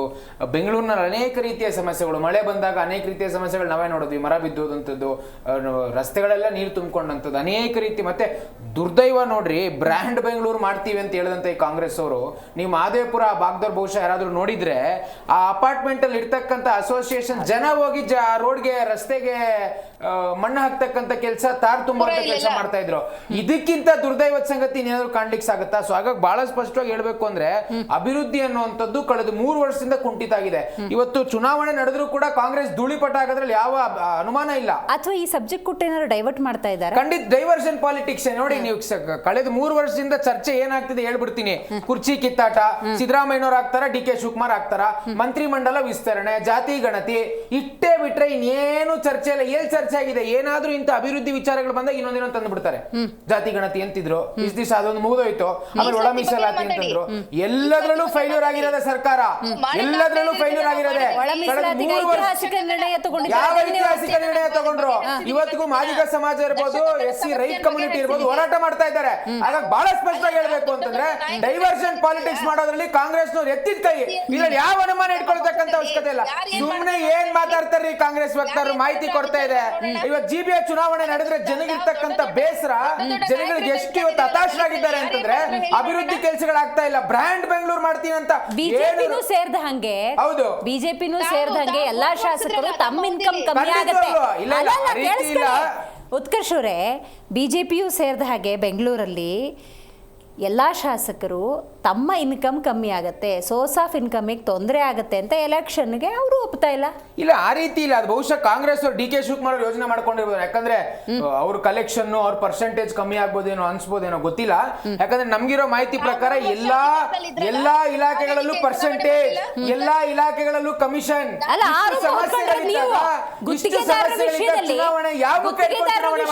ಕಳಸತಿ ಆರೋಪ ಹೊತ್ಕೊಂಡಿರೋದು ನೀವು 40% ಅಂತೇಳಿ. ಇವ್ರು 80%, 40% ನಿರೂಪಣೆ ಮಾಡ್ಲಿಕ್ಕೆ ಆಗಿಲ್ಲ ಇವ್ರ ಕೈಲಿ. ಕೋರ್ಟ್ ಚೀಮಾರಿ ಹಾಕ್ಲಿಲ್ಲ ಇವ್ರಿಗೆ. 80%. ಅದೇ ಕಾಂಟ್ರಾಕ್ಟರ್ ಅಸೋಸಿಯೇಷನ್ ಅಧ್ಯಕ್ಷರಾದಂತ ಮಂಜುನಾಥ್ ಹೇಳ್ತಾರೆ, ನಾಚಿಕೆ ಆಗ್ಬೇಕು ಕಾಂಗ್ರೆಸ್ನವ್ರಿಗೆ, ಕಾಂಗ್ರೆಸ್ ವಕ್ತಾರರಿಗೆ. 80% ಕಮಿಷನ್. ಇವ್ರ ಯೋಗ್ಯತೆಗೆ ಆ ಬಿಲ್ಗಳ ಹಣವನ್ನು ರಿಲೀಸ್ ಮಾಡಿಲ್ಲ ರೀ ಕಾಂಗ್ರೆಸ್ನವರು. ಇದಕ್ಕಿಂತ ಹೀನಮಾನ ಪರಿಸ್ಥಿತಿ ಬೇಕಾ? ಕಾಂಟ್ರಾಕ್ಟ್ಗಳು ನೀವು ಇಂಟರಾಕ್ಟ್ ಮಾಡಿ ಕ್ಲಾಸ್ 1 ಕಾಂಟ್ರಾಕ್ಟ್ಗಳನ್ನ ಉಗಿತಾ ಇದಾರೆ ಮುಖಕ್ಕೆ ಇವ್ರು ಕಾಂಗ್ರೆಸ್ನವ್ರಿಗೆ. ಇವತ್ತು ಯಾವ್ದು ಬೇಡ, ಅಬಕಾರಿ ಇಲಾಖೆಯಲ್ಲಿ ಏನ್ರಿ ಆಯ್ತು? ಅದಕ್ಕಿಂತ ದೊಡ್ಡ ಹಗರಣ ಬೇಕಾ? ಕೇಳಿ ಕಾಂಗ್ರೆಸ್ ವಕ್ತಾರರಿಗೆ, ಅದಕ್ಕಿಂತ ದೊಡ್ಡ ಹಗರಣ ಬೇಕೇನ್ರಿ? 14 ಲಕ್ಷ ಕಟ್ಟೋ ಕಡೆ ನೀವು 1 ಕೋಟಿ 20 ಲಕ್ಷ ಕೇಳ್ತೀರಾ ಅಂದ್ರೆ, ಇದಕ್ಕಿಂತ ಹೀನಮಾನ ಪರಿಸ್ಥಿತಿ ಪರಿಸ್ಥಿತಿ ಕಾಂಗ್ರೆಸ್ನವ್ರಿಗೆ ಕಾಂಗ್ರೆಸ್ ವಕ್ತಾರರಿಗಿಲ್ಲ. ಆಗ ಚುನಾವಣೆ ನಡೆದ್ರೆ ಕಾಂಗ್ರೆಸ್ ಧೂಳಿಪಟ ಆಗೋದ್ರಲ್ಲಿ ಯಾವ ಅನುಮಾನ ಇಲ್ಲ. ಈಗ ನೀವು ಈ GBA ಚುನಾವಣೆಯನ್ನ ಎದುರಿಸ್ತೀವಿ. ಬಿಜೆಪಿ JDS ಜೊತೆ ಪ್ರತ್ಯೇಕವಾಗ ಮೈತ್ರಿಯಾಗಿ ನಾವು ಹೋಗ್ತೀವಿ NDA ಅಲಯನ್ಸ್. ಹೌದಾ? ಹೌದು, NDA ಅಲಯನ್ಸ್ ಇವತ್ತು ಇಡೀ ದೇಶದಲ್ಲಿ ಮೋಡಿ ಮಾಡಿದೆ. ಕಾಂಗ್ರೆಸ್ ಪಾಪ ಎಲ್ಲೂ ಸ್ಥಾನಮಾನ ಇಲ್ಲ. ಮುಂದಿನ ದಿನಗಳಲ್ಲಿ ಕರ್ನಾಟಕದಲ್ಲೂ ಮನೆ ಕಳಿಸ್ತೀವಿ. ಕಾಂಗ್ರೆಸ್ ವಕ್ತಾರ ಅರ್ಥ ಮಾಡ್ಕೋಬೇಕು ಸ್ಪಷ್ಟವಾಗಿ. ಕರ್ನಾಟಕದಲ್ಲಿ ಅಂತ ಅಸ್ತಿತ್ವವೇ ಇಲ್ಲದ ನೀವು ಇಷ್ಟು ಜೋರ ಧ್ವನಿ ಅಸ್ತಿತ್ವ ಇಲ್ಲ ಮೇಡಮ್, ಏನ್ ಹೇಳ್ತೀರಿ ನೀವು? 2008ರಲ್ಲೇ ನಾವು ಅಧಿಕಾರ ಮಾಡಿದ್ವಿ. ಪಾಪ 140 ಗೆದ್ದಿರೋ ಕಾಂಗ್ರೆಸ್ ಅಸ್ತಿತ್ವ ಇಲ್ಲ ರೀ. ಅವ್ಳು ಕುರ್ಚಿ ಭದ್ರತೆ ಕಾಡ್ತಾ ಇದೆ, ಅಭದ್ರತೆ ಕಾಡ್ತಾ ಇದೆ. ಮುಸಲ್ಮಾನರು ತಕ್ಕ ಉಗುದು ಉಪ್ಪಾಕಿದ್ರೆ ದಾವಣಗೆರೆ ಪಾಠ ಕಲಿಬೇಕು ಕಾಂಗ್ರೆಸ್. ಏನ್ ನಿಮ್ಮೇನು ಉಪ್ಪರ್ಗೆ ಮೇಲೆ ಕೂರಿಸಿದ್ದಾರೆ? 5,000 ಮಾಡ್ತೀನೇನ್ರಿ?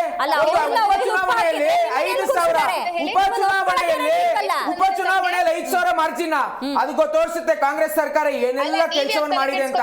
ಕೇವಲ 5,000 ಅಷ್ಟೇ ಅವರು, ಬಹಳ ಏನ್ ಗೆದ್ದಿಲ್ಲ. ಹೌದು, ಕಾನ್ಫಿಡೆನ್ಸ್ ಹೆಂಗೆ ನಿಮ್ಗೆ? ಕಾನ್ಫಿಡೆನ್ಸ್ ಅಲ್ಲ, ನಾ ಬಂದೇ ಬರ್ತೀವಿ ಮುಂದಕ್ಕೆ ಕೇಳಿ. 5,000 ಬಹಳ ವಿರೋಚಿತ ಸೋಲದ್. ನೀವು ಬೈ ಎಲೆಕ್ಷನ್ ಅಲ್ಲಿ ನೀವು ಅನೇಕ ವರ್ಷಗಳಿಂದ ಪತ್ರಕರ್ತರಾಗಿದ್ದಂತವ್ರು. 5,000 ಮಾರ್ಜಿನ್ ಅಲ್ಲ, ಅರ್ಥ ಮಾಡ್ಕೋಬೇಕು ಕಾಂಗ್ರೆಸ್ ವಕ್ತಾರರು. ಬೆಂಗಾಲದಲ್ಲಿ ಅನೇಕ ಜನ ಮುಸಲ್ಮಾನರು ಬಿಜೆಪಿ ಮತ ಕೊಟ್ಟಿದ್ದಾರೆ, ಕರ್ನಾಟಕದಲ್ಲೂ ಕೊಡ್ತಾರೆ. ಸ್ವಾತಿ ಅವರೇ ಅರ್ಥ ಮಾಡ್ಕೊಳ್ಳಿ, ಧೂಳಿಪಟ ಆಗ್ತೀರಾ ನೀವು ಕರ್ನಾಟಕದಲ್ಲಿ. ಅರ್ಥ ಮಾಡ್ಕೊಳ್ಳಿ ಸ್ವಾತಿ ಅವರೇ. ಅದು ಬಿಟ್ಟು ಸುಮ್ಮನೆ ಸುಳ್ಳು ಮಾಹಿತಿ ಕೊಡೋದಲ್ಲ ಮಾಧ್ಯಮದಲ್ಲಿ ಕುತ್ಕೊಂಡು. Swathi You have failed. Administration has failed. Ministers have failed. Chief Minister has failed. DK Shivkumar failure ಆಗಿದ್ದಾರೆ. ಬಹಳ ಸ್ಪಷ್ಟವಾಗಿ ಹೇಳ್ತೀನಿ. ಉತ್ತರ ಕೊಡ್ಲಿ, ಇದಕ್ಕೆ ಏನು ಉತ್ತರ ಕೊಡ್ತಾರೋ ಕಾಂಗ್ರೆಸ್ ವಕ್ತಾರರು? ಉತ್ತರ ಕೊಡ್ತಾರೆ ಈಗ ನೀವು ಬಿಟ್ರೆ. 5,000 ಕೆಳಗಡೆ ಇರುವಂತಹ ಎಲ್ಲಾ ಲೀಡ್ ತಗೊಂಡಿರುವಂತಹ ಬಿಜೆಪಿ ಶಾಸಕರನ್ನ ಉತ್ಕರ್ಷ ಅವರ ನೇತೃತ್ವದಲ್ಲಿ ರಿಸೈನ್ ಮಾಡಿಸ್ಬಿಡಿ. ಯಾಕೆಂತಂದ್ರೆ 5,000 is not the lead. This is something which is very ಅಲ್ಲ, ಬೈ ಎಲೆಕ್ಷನ್ ಅಲ್ಲಿ ಇಡೀ ಸರ್ಕಾರದ ವ್ಯವಸ್ಥೆ ಹೋಯ್ತಲ್ಲಿ. ಯೋಚನೆ ಮಾಡಿ, ಮುಖ್ಯಮಂತ್ರಿಗಳು ಉಪಮುಖ್ಯಮಂತ್ರಿಗಳು ಟಿಕ್ಕಾಣಿ ಹೊಡೆದ್ರು. ಇದಕ್ಕಿಂತ ಅನುಮಾನಕರವಾದಂತ ಅವಮಾನವಾದಂತ ವಿಚಾರ ಯಾವ್ದಾದ್ರು ಬೇಕಾ? ಏನ್ ಮಾತಾಡ್ತಿರ್ರಿ? ಇಡೀ ಸರ್ಕಾರ ಕುತ್ಕೊಳ್ತಲ್ಲ ಇಲ್ಲಿ ಕೆಲಸ. ಕಾಂಗ್ರೆಸ್ನ ಅಡ್ಮಿನಿಸ್ಟ್ರೇಷನ್ ಫೇಲ್ ಆಗಿದೆ, ಬೆಂಗಳೂರು ಅಡ್ಮಿನಿಸ್ಟ್ರೇಷನ್ ಫೇಲ್ ಆಗಿದೆ, ಬೆಂಗಳೂರಿನ ರಸ್ತೆಗಳು ಸರಿ ಇಲ್ಲ, ಮೂಲಭೂತವಾಗಿ ಬೇಕಾದಂತಹ ಸೌಕರ್ಯಗಳು ಲಭ್ಯ ಆಗ್ತಾ ಇಲ್ಲ. ಇನ್ನು GBA ಎಲೆಕ್ಷನ್ ನ ಇವ್ರು ಮಾಡ್ತಾರೆ ಅನ್ನೋ ನಂಬಿಕೆನೂ ಇಲ್ಲ ಅನ್ನೋದೇ ಅವ್ರ ವಾದ. ನಿಮ್ಮ ಉತ್ತರ ಏನು ಅಂತ? ಅಲ್ಲ, ಚುನಾವಣೆ ಮಾಡಿ ತೋರ್ಸೋದಷ್ಟೇ ನಮ್ಮ ಉತ್ತರ. ಏನ್ ಗೊತ್ತಾ, ಕುಣಿಲಾರ್ದವ ನೆಲ ಡೊಂಗು ಅಂತ ಹೇಳ್ತಾರೆ. ಸೊ ಇವರು ಏನು ಬೇಕಾದ್ರೂ ಮಾತಾಡ್ತಿರ್ಲಿ, ನಾಯಿ ಬೊಗಳಿದ್ರೆ ದೇವಲೋಕ ಹಾಳಾಗೋದಿಲ್ಲ. ಇದಂತೂ ಬಹಳ ಸ್ಪಷ್ಟ. ಬಿಜೆಪಿ ಅವರು ಒಂದು ವಿಚಾರವನ್ನ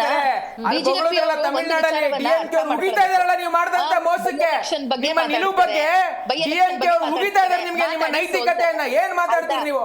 ಯಾವ ನೈತಿಕತೆ ಮಾತಾಡ್ತೀರಿ? ಜನ ಇಲ್ಲಿ ನಿಮ್ಗೆ ಗುಂಡಿ ಮುಚ್ಚಕ್ ಆಗ್ತಾ ಇಲ್ಲ. ಅಪಾರ್ಟ್ಮೆಂಟ್ ಅಲ್ಲಿ ಇರ್ತಕ್ಕಂಥ ಜನ ಇದಕ್ಕಿಂತ ದುರ್ದೈವ ಬೇಕಾ? ಕಾಂಟ್ರಾಕ್ಟ್ ಅಸೋಸಿಯೇಷನ್ ಅಧ್ಯಕ್ಷರು ಆರೋಪ ಮಾಡ್ತಾರೆ 80% ಅಂತ. ಇದಕ್ಕಿಂತ ಅವಮಾನ ಬೇಕಾ?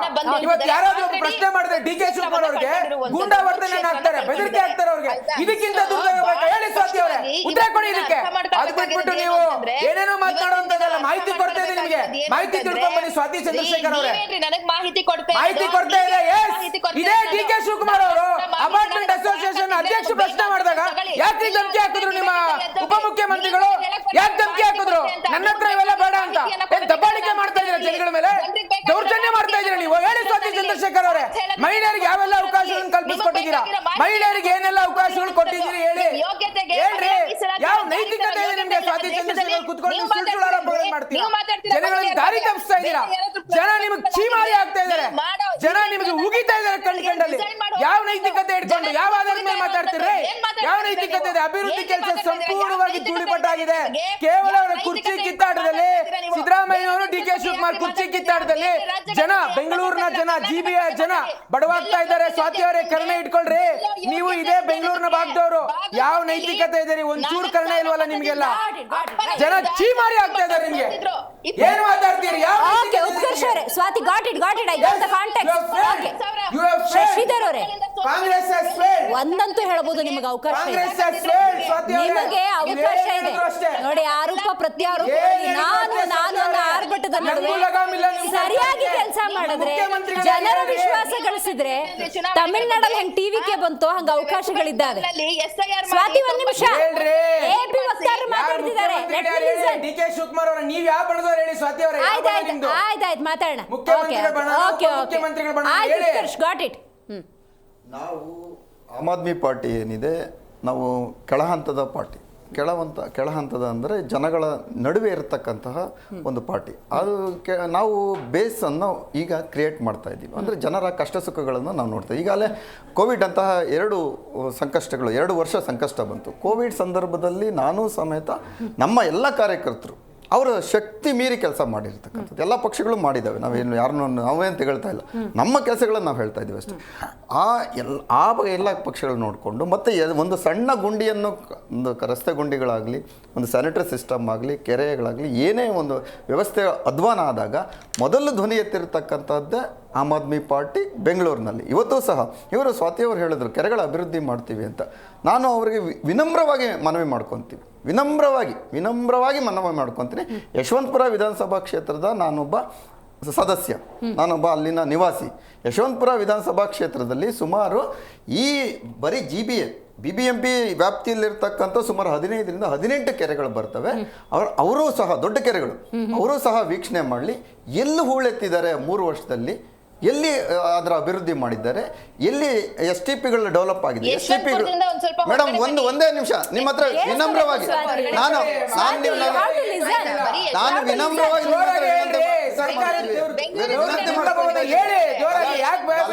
ಸಂಘರ್ಷಗಳು ಬೇಡ, ಗಲಾಟೆ ಕ್ರಾಸ್ ಎಲ್ಲಿ ಆಗಿದಾವೆ ಒಂದು ಬಾರಿ ಆದ್ರೆ ನಮಗೆ ತೋರಿಸ್ಕೊಡ್ಲಿ.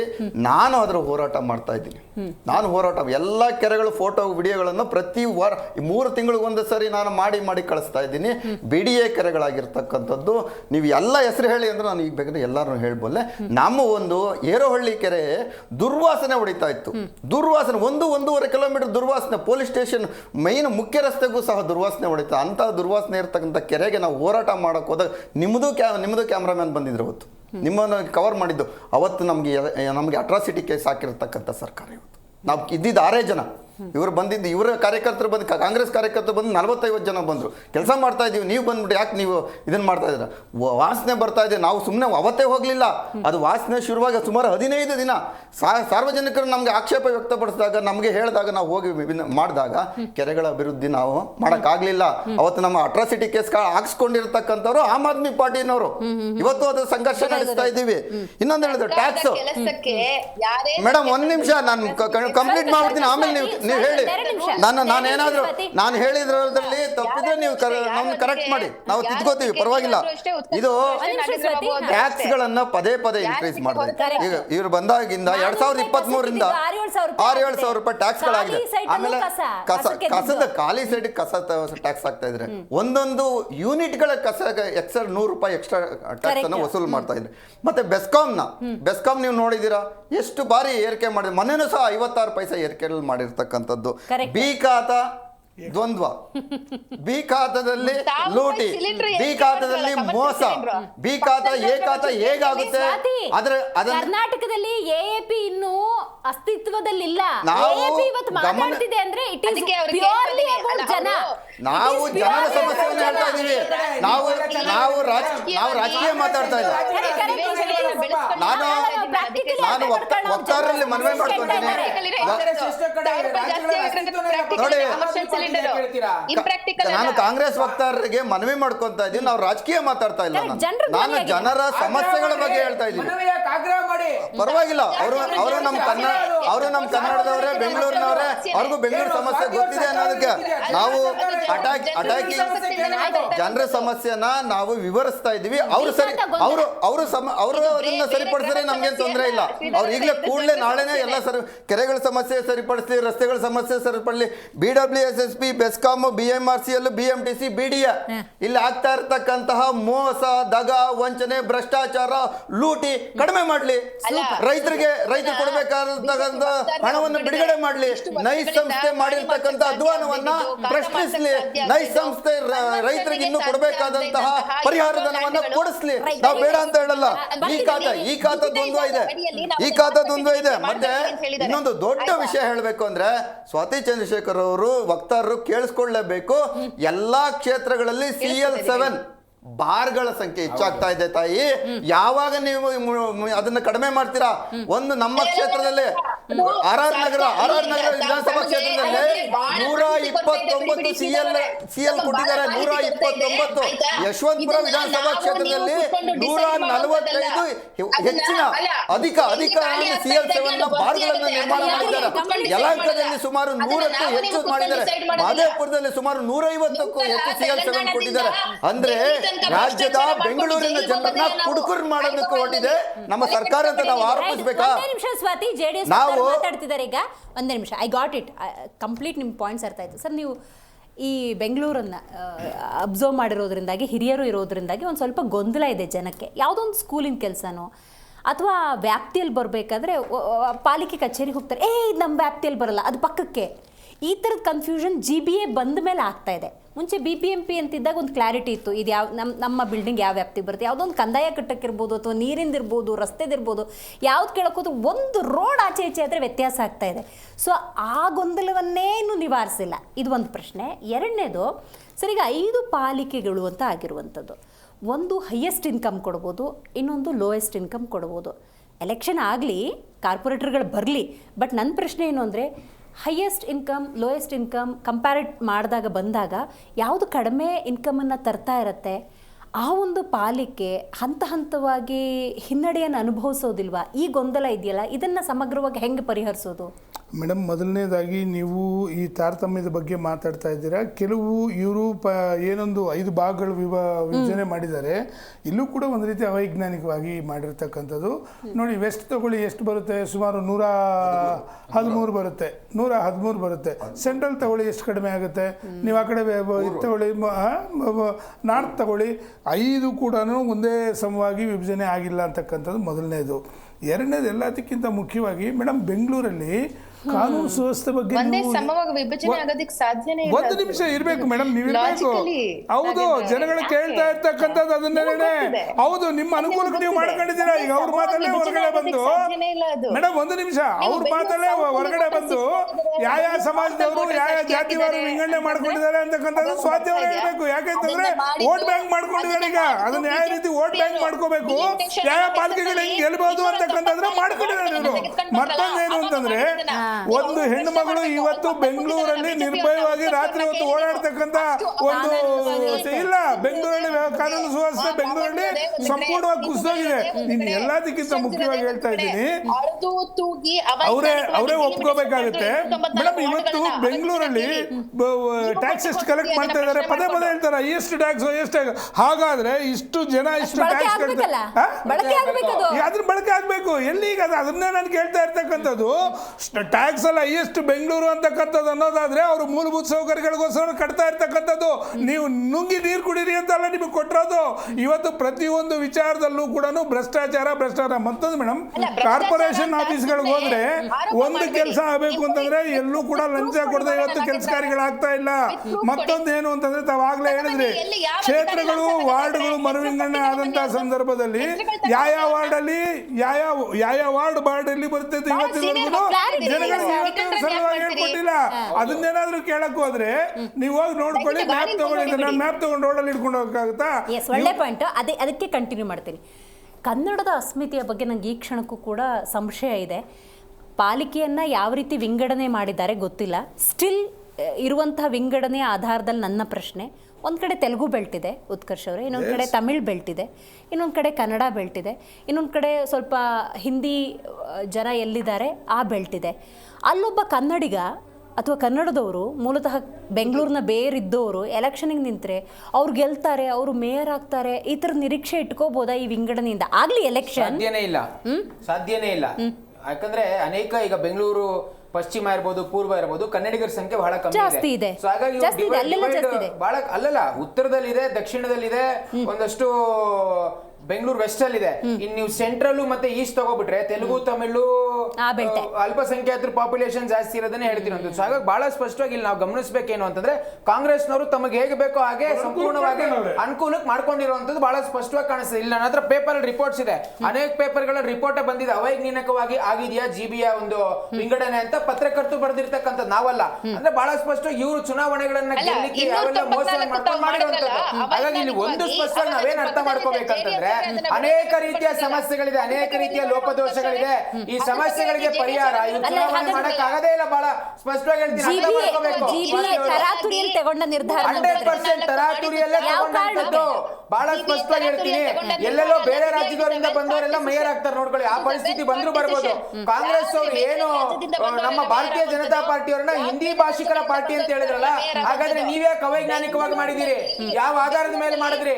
ಯಾವ ಸೈಂಟಿಫಿಕ್ ರಿಪೋರ್ಟ್ ಇತ್ತೇನ್ರಿ ಸ್ವಾತಿ ಚಂದ್ರಶೇಖರ್ ಅವರ ನಿಮ್ಮ ಹತ್ರ ಕೇಳ್ಬೇಕು ನಿಮ್ ನಾಯಕರನ್ನ. ನೀವು ಚುನಾವಣೆಗಳನ್ನು ಗೆಲ್ಲಿಸಬೇಕಾಗಿರ್ತಕ್ಕಂಥ ರೀತಿಯಲ್ಲಿ ನೀವು ಹೇಳ್ತಕ್ಕಂಥ ಸರಿಯಲ್ಲ. ಸ್ವಾತಿ ಅವರೇ, ಅರ್ಥ ಮಾಡ್ಕೊಳ್ಳಿ, ಮಾಹಿತಿಯ ಕೊರತೆ ಇದೆ ನಿಮ್ಗೆ. I am talking with records. News paper ಬಂದಿರ್ತಕ್ಕಂಥ ಪತ್ರಕರ್ತರು ಬಂದಿರ್ತಕ್ಕಂಥ ರೆಕಾರ್ಡ್ಸ್ ಇದೆ ರೀ. ನಿಮ್ಮ ಹತ್ರ ಯಾವ ಮಾಹಿತಿ ಕೊಡಿ.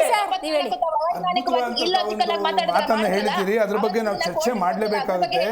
ಇವತ್ತು ಈ ಮರುವಿಂಗಡಣೆಯಿಂದ ಬೆಂಗಳೂರಲ್ಲಿ, ಅದು ಕರ್ನಾಟಕದಲ್ಲಿರ್ತಕ್ಕಂಥ ರಾಜಧಾನಿ ಆಗಿರ್ತಕ್ಕಂಥ ಬೆಂಗಳೂರಲ್ಲೇ ಕನ್ನಡದ ಅಸ್ಮಿತೆ ಬಗ್ಗೆ ಇವತ್ತು ಪ್ರಶ್ನೆ ಎದ್ದಿದೆ.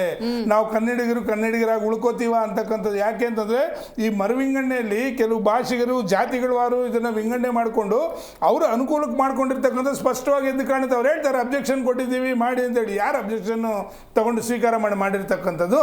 ಇದು ನಾಳೆ ಬೆಳಿಗ್ಗೆ ಕನ್ನಡಿಗರ ಮೇಲೆ ಯಾವ ರೀತಿ ಸವಾರಿ ಮಾಡ್ತಾರೆ ಅಂತಂದ್ರೆ, ಬೇರೆ ಭಾಷಿಗರು ಕೂಡ ನಮ್ಮ ಮೇಯರ್ ಆಗಿ ನಮ್ಮ ಮೇಲೆ ಸವಾರಿ ಮಾಡ್ತಕ್ಕಂಥ ಪರಿಸ್ಥಿತಿ ಬಂದರೂ ಕೂಡ ಇವತ್ತು ಆಶ್ಚರ್ಯ ಪಡಬೇಕಾದಿಲ್ಲ ಅಂತಕ್ಕಂಥ ಸ್ಪಷ್ಟ. ರೈಟ್ ಸ್ವಾತಿ, ಈಗ ಹೇಳಿ ನೋಡಿ, ಬಹಳ ಸ್ಪಷ್ಟ. 294 ವಾರ್ಡ್ಗಳನ್ನಾಗಿ ಯಾವಾಗ ಬಿಜೆಪಿ ಸರ್ಕಾರ ಅಧಿಕಾರದಲ್ಲಿತ್ತು 23ರ ತನಕ, ಆವಾಗ ವಿಂಗಡಣೆ ಮಾಡ್ತಾರೆ. ಅದು ಅವೈಜ್ಞಾನಿಕ ಅಂತ ಅಲ್ಲಿ ಪಕ್ಕದಲ್ಲಿ ಕೂತಿರುವಂತಹ JDS ಪಕ್ಷದ ಶಾಸಕರು, ಕುಮಾರಸ್ವಾಮಿ ಅವರು, ನಿಖಿಲ್ ಕುಮಾರಸ್ವಾಮಿ ಅವರು, ದೇವೇಗೌಡರು ಎಲ್ಲರೂ ಕೂಡ ಭಾಷಣ ಮಾಡಿದ್ದೆ. ಅದಾದ ನಂತರದಲ್ಲಿ ಅದು ಕೋರ್ಟಿಗೆ ಹೋಗುತ್ತೆ, ಅದನ್ನ ಕೋರ್ಟ್ ಚೀಮಾರಿ ಹಾಕುತ್ತೆ, ಆಯ್ತಾ, ಅದು ಸ್ಟಾಲ್ ಆಗುತ್ತೆ. ಸೊ ಬಹಳ ಸ್ಪಷ್ಟವಾಗಿ ಇವತ್ತಿನ ದಿನ ಉತ್ಕರ್ಷ್ ಅವರು ಮಾತಾಡೋ ಮುಂಚೆ ಅರ್ಥ ಮಾಡ್ಕೊಳ್ಬೇಕಾಗಿರೋದು ಏನು ಅಂತಂದ್ರೆ, ಸುಮ್ನೆ ಕೂಗಾಡಿದ್ರೆ ಮಾಹಿತಿ ಕೊಡ್ತಾ ಇದ್ರೆ ಯಾವೆಲ್ಲ ಸ್ವಲ್ಪ ಗೌರವ ಇರಲಿ, ನಿಮ್ಮ ಮಾತಲ್ಲಿ ಸ್ವಲ್ಪ ಗೌರವ ಇರಲಿ. ಯಾರು ಚೀಮಾರಿ ಆಗಿದೆ ಅಂತಕ್ಕಂಥದ್ದು ಅವಕಾಶ ಜನಗಳಿಗೆ ದಿಪ್ ತಪ್ಪಿಸ್ತಕ್ಕಂಥ ಕೆಲಸ ಮಾಡ್ತಾ ಇದ್ದೀರಾ ನೀವು. ಹೆಚ್ಚು ನೀವು ಅದನ್ನ ವಿರೋಧ ಮಾಡಿರುವಂತದ್ದು JDS ಅವರು. JDS ಅವರಿಂದಾನೆ BBMP ಅಭಿವೃದ್ಧಿ ಆಗಿದ್ದು. ಸನ್ಮಾನ್ಯ ಕುಮಾರಣ್ಣ ಅವರ ನೇತೃತ್ವದಲ್ಲೇ BBMP ಅಭಿವೃದ್ಧಿ ಆಗಿರ್ತಕ್ಕಂಥ ದಾಖಲೆ ಯಾವ್ದಾದ್ರು ಇದ್ರೆ BBMP ಸನ್ಮಾನ್ಯ ಕುಮಾರಸ್ವಾಮಿ ಅವರು ಕೊಟ್ಟಂತ ಕೊಡುಗೆಗಳು, ಫ್ಲೈಓವರ್ಗಳಾಗಿರ್ಬೋದು, ರಸ್ತೆಗಳಾಗಿರ್ಬೋದು, ಯಾವ್ದಾದ್ರು ತಗೊಂಡು ಬೆಂಗಳೂರು ಅಭಿವೃದ್ಧಿ ಆಗಿರ್ತಕ್ಕಂಥದ್ದು JDS ಕಾಲದಲ್ಲಿ ಬರಿಬೇಡಿ ನೀವು. BBMP ಅನ್ನ ಬಿಜೆಪಿ ಅವರು ನಿರ್ನಾಮ ಮಾಡ್ಬಿಡ್ತಾ ಇದ್ರು. ಡಂಪ್ ಮಾಡ್ತಾ ಇದ್ದಾರೆ. ಈ ತರ ಸಿಚುವೇಶನ್ ಇದೆ.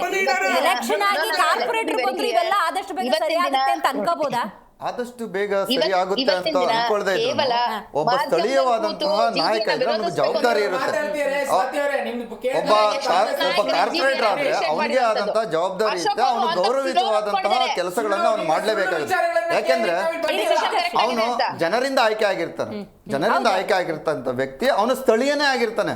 ಯಾರು ಸಹ ಹೊರಗಡೆ ಅವ್ರನ್ನ ತಗೊಂಡ್ಬಂದು ಅವ್ರನ್ನ ಕಾರ್ಪೊರೇಟರ್ ಮಾಡಲ್ಲ. ಬಟ್ ಈಗ ಹೆಂಗಾಗಿದೆ ಅಂದ್ರೆ ಸಿಚುವೇಶನ್, 5 ಪಾಲಿಕೆನ ಡಿವೈಡ್ ಮಾಡಿರೋ ಮಾನದಂಡದಲ್ಲಿ ಮಾಡಿದಾರೋ ಗೊತ್ತಿಲ್ಲ.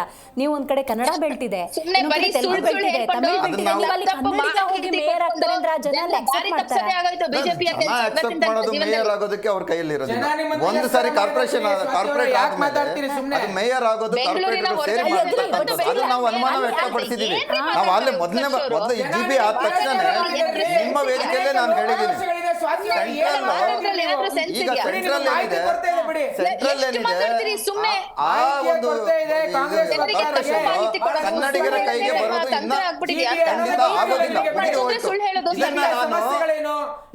ನಮ್ಮ ಭಾಗದ GBA ಮೀಟಿಂಗ್ ಆಯ್ತಲ್ಲ, ಪೂರ್ವ ಭಾಗದ ಒಂದು GBA ಮೀಟಿಂಗ್ ಆದಾಗ ಆಗ್ಲೂ ಸಹ ಈಗ ನಮ್ಮ ಹರ್ಷದ್ ಏನಿದ್ದಾರೆ ಶಿವಾಜಿನಗರದ ಅದರ ಅಧ್ಯಕ್ಷ ರಿಜ್ವಾನ್ ಹರ್ಷದ್ರು ಅವರ ಅಧ್ಯಕ್ಷದಲ್ಲಿ ನಡೆದ ಮೀಟಿಂಗ್ನಲ್ಲೂ ಸಹ ನಾನು ಸಹ ಪ್ರಶ್ನೆ ಮಾಡಿದ್ದೀನಿ, ಕನ್ನಡಿಗರ ಅಸ್ತಿತ್ವವನ್ನು ನಾವು ಕಳ್ಕೋತೀವಿ ಇನ್ಮೇಲೆ, ಇನ್ನು ಕೇವಲ 1 ಅಥವಾ 2 ನಮ್ಮ ಪಾಲಿಕೆಗಳಲ್ಲಿ ಮಾತ್ರ ಕನ್ನಡಿಗರು ಇರ್ತಾರೆ, ಇನ್ನು 2 ಮತ್ತು 3ರಲ್ಲಿ ಬೇರೆ ಲ್ಯಾಂಗ್ವೇಜ್ ಅವರೇ ಇರ್ತಾರೆ. ಪಾಪ ನಮ್ಮ ಬಿಜೆಪಿ ವಕ್ತಾರರು ಹೇಳಿದ್ರು, ಹೌದು ಅಸ್ಮಿತೆಯನ್ನು ಕಳ್ಕೋತಾರೆ ಅಂತ. ಅವರು ಕೊಟ್ಟಿದ್ದು ಯಾರಿಗೆ? ಗೌತಮ್ ಜೈನ್ ಅಂತವರಿಗೆ ಒಬ್ಬ ಮೇಯರ್ ಮಾಡಿದ್ರು, ಇಡೀ ಬೆಂಗಳೂರಿನ ಮೇಯರ್ ಮಾಡಿದ್ರು. ಇಂತಹ ವ್ಯವಸ್ಥೆಗಳು ಆಗಬಾರ್ದು ಅಂತ ನಾನು ಹೇಳ್ತಾ ಇದ್ದೀನಿ. ನೋಡಿ, ಅದು ಸಹ ತಪ್ಪು, ಇವನ್ ಮುಂದತ್ತಮ್ಮ ಸಹ ತಪ್ಪು, SR ವಿಶ್ವನಾಥ್ ಸಹ ತಪ್ಪು. ಗೊತ್ತಾಯ್ತಾ? ಸ್ವಾತಿ ಚಂದ್ರಶೇಖರ್ ಅವರು ಲೋಕಾಯುಕ್ತ ಒಂದೇ ನಿಮಿಷ ಮುಗಿಸೋಣ. ಲೋಕಾಯುಕ್ತದ ಬಗ್ಗೆ ಯಾರಾದ್ರೂ ರೈಡ್ ಆಗಿದೆಯಾ ನಿಮ್ಮ ಹತ್ರ ಪ್ರೂಫ್ ಇದೆಯಾ ಅಂತ ಕೇಳಿದ್ರು. ಡಬಲ್ ಅವರು BBMPಯ ಯರಪ್ಪ ರೆಡ್ಡಿ ಅವರು 10 ಲಕ್ಷ ಬ್ರೈಬ್ ಅಂತ ತಗೊಳ್ಬೇಕಾದ್ರೆ ರೆಡ್ ಹ್ಯಾಂಡ್ ಆಗಿ ಸಿಕ್ಕಾಕೊಂಡಿದ್ದಾರೆ 4.5 ಕೋಟಿ ಬಿಲ್ಗೋಸ್ಕರ. ಇನ್ನೊಂದು 16 ಆಫೀಸರ್ಗಳು ಲೋಕಾಯುಕ್ತ ರೈಡ್ ಆಗಿದೆ. ಮತ್ತು BBMP ಎಂಪ್ಲಾಯಿ ಮಗ ಅನ್ಅಫಿಷಿಯಲಿ ಪ್ರಾಪರ್ಟಿ ಮತ್ತು ಖಾತೆಯನ್ನು ಮಾಡಿಕೊಡ್ತಾ ಇದ್ದಂತ ಸಂದರ್ಭದಲ್ಲಿ ಅವನು ಸಿಕ್ಕಾಕೊಂಡು ರೈಡ್ ಆಗಿದೆ. ಮತ್ತೆ ನೀವು ಭ್ರಷ್ಟಾಚಾರ ಏನೇನು ಪ್ರೂಫ್ ಕೊಡಿ ಅಂತ ಹೇಳ್ತಿರಲ್ಲ ಸ್ವಾತಿ ಚಂದ್ರಶೇಖರ್ ಹೋಗ್ತಾರೆ, ನೀವು ಹೇಳ್ಬೇಕು, ಇವಾಗ ಮಾಹಿತಿ ಕೊಡಿ ಅಂತ ಹೇಳ್ತಿದ್ರಲ್ಲ, ಈಗ ಹೇಳ್ಬೇಕು ಅವರು. ನೀವು ಭ್ರಷ್ಟಾಚಾರ ಭ್ರಷ್ಟಾಚಾರ ಅಂತ ಗಾಳಿ 100 ಕೆಜಿ ಹೊತ್ಕೊಂಡಿದ್ದಾರೆ. 369 ವಾರ್ಡ್ಗಳಲ್ಲೂ ಕಾರ್ಪೊರೇಟರ್ಗಳು ಬಂದರೆ ಅದು ಸುಲಭ ಇಲ್ಲ. 369 ಜನ ಈ ಕೂಡಲೇ ಕಾರ್ಪೊರೇಟರ್ಗಳಾಗಬೇಕು. ಅದು ಒಂದು ರೀತಿ ಅಧಿಕಾರ ವಿಂಗಡಣೆ ಆಗ್ಬೇಕಾಗುತ್ತೆ, ಅಭಿವೃದ್ಧಿ ಆಗ್ಬೇಕು. ಹೊರಗಿನಿಂದ ಬರ್ತಕ್ಕಂಥವ್ರು ಬೆಂಗಳೂರಿನ ಚೀತು ಅಂತಕ್ಕಂಥ ಪರಿಸ್ಥಿತಿ ತರಬಾರ್ದು ಅಂತಕ್ಕಂಥದ್ದು ಇಲ್ಲಿ ಅಭಿವೃದ್ಧಿಗೆ ಕಾರಣ ಆಗಲೇಬೇಕು. Shashidhar, Swathi Chandrashekhar, thank you so much ಕಾರ್ಯಕ್ರಮದಲ್ಲಿ ಭಾಗಿಯಾಗಿದ್ದಕ್ಕಾಗಿ. ರಾಜ್ಯ ಚುನಾವಣಾ ಆಯುಕ್ತರು ಸಂಗೇಶಿ ಅವರು ಆದಷ್ಟು ಬೇಗ ಚುನಾವಣೆ ಆಗುತ್ತೆ, ಡೇಟನ್ನು ಕೂಡ ಆದಷ್ಟು ಬೇಗ ಹೇಳಿ, ಇಲ್ಲ ಅಂತ ಹೇಳಿದ್ರೆ ನಮ್ಮ ಅಧಿಕಾರ ವ್ಯಾಪ್ತಿಯಲ್ಲಿ ನಾವು ಚುನಾವಣೆಯನ್ನು ಮಾಡಬೇಕಾಗತ್ತೆ ಅನ್ನುವಂತಹ ವಾರ್ನಿಂಗ್ ಕೊಟ್ಟ ಮೇಲಾದರೂ ಚುನಾವಣೆ ಆಗುತ್ತಾ ಕಾದು ನೋಡೋಣ, ಅಥವಾ ಮತ್ತೆ ಕೋರ್ಟ್ ಮೊರೆ ಹೋಗಿ ಒಂದಷ್ಟು ಕಾರಣಗಳನ್ನು ಹುಡ್ಕೊಂಡು ಈ ಚುನಾವಣೆಯನ್ನು ಪೋಸ್ಟ್ಪೋನ್ ಮಾಡೋದಕ್ಕೆ ಏನಾದರೂ ಪ್ರಯತ್ನ ಮಾಡ್ತಾರೆ. ಏನಾದರೂ ಆಗಲಿ, ಜನ ಅಂತೂ ಕಾಯ್ತಿದ್ದಾರೆ, ಚುನಾವಣೆ ಆಗಲಿ, ನಮ್ಮ ಕೈಗೊಬ್ಬ ಕಾರ್ಪೊರೇಟರ್ ಬೇಕು, ನಮ್ಮ ಸಮಸ್ಯೆಗಳಿಗೆ ಸೂಕ್ತ ಪರಿಹಾರವನ್ನು ಒದಗಿಸಬೇಕು ಅನ್ನುವಂಥ ನಿರೀಕ್ಷೆಯಲ್ಲಿದ್ದಾರೆ. ಹಾಗಾಗಿ ಚುನಾವಣೆ ಆಗುತ್ತಾ ಇಲ್ವಾ ಅನ್ನುವಂಥ ಪ್ರಶ್ನೆಯೊಂದಿಗೆ ಇವತ್ತಿನ ಕಾರ್ಯಕ್ರಮ ಮುಗಿಸೋಣ. ನೋಡ್ತಾ ಇರಿ ಜೀ ಕನ್ನಡ ನ್ಯೂಸ್, ಸತ್ಯವೇ ಸುದ್ದಿಯ ಜೀವಾಳ.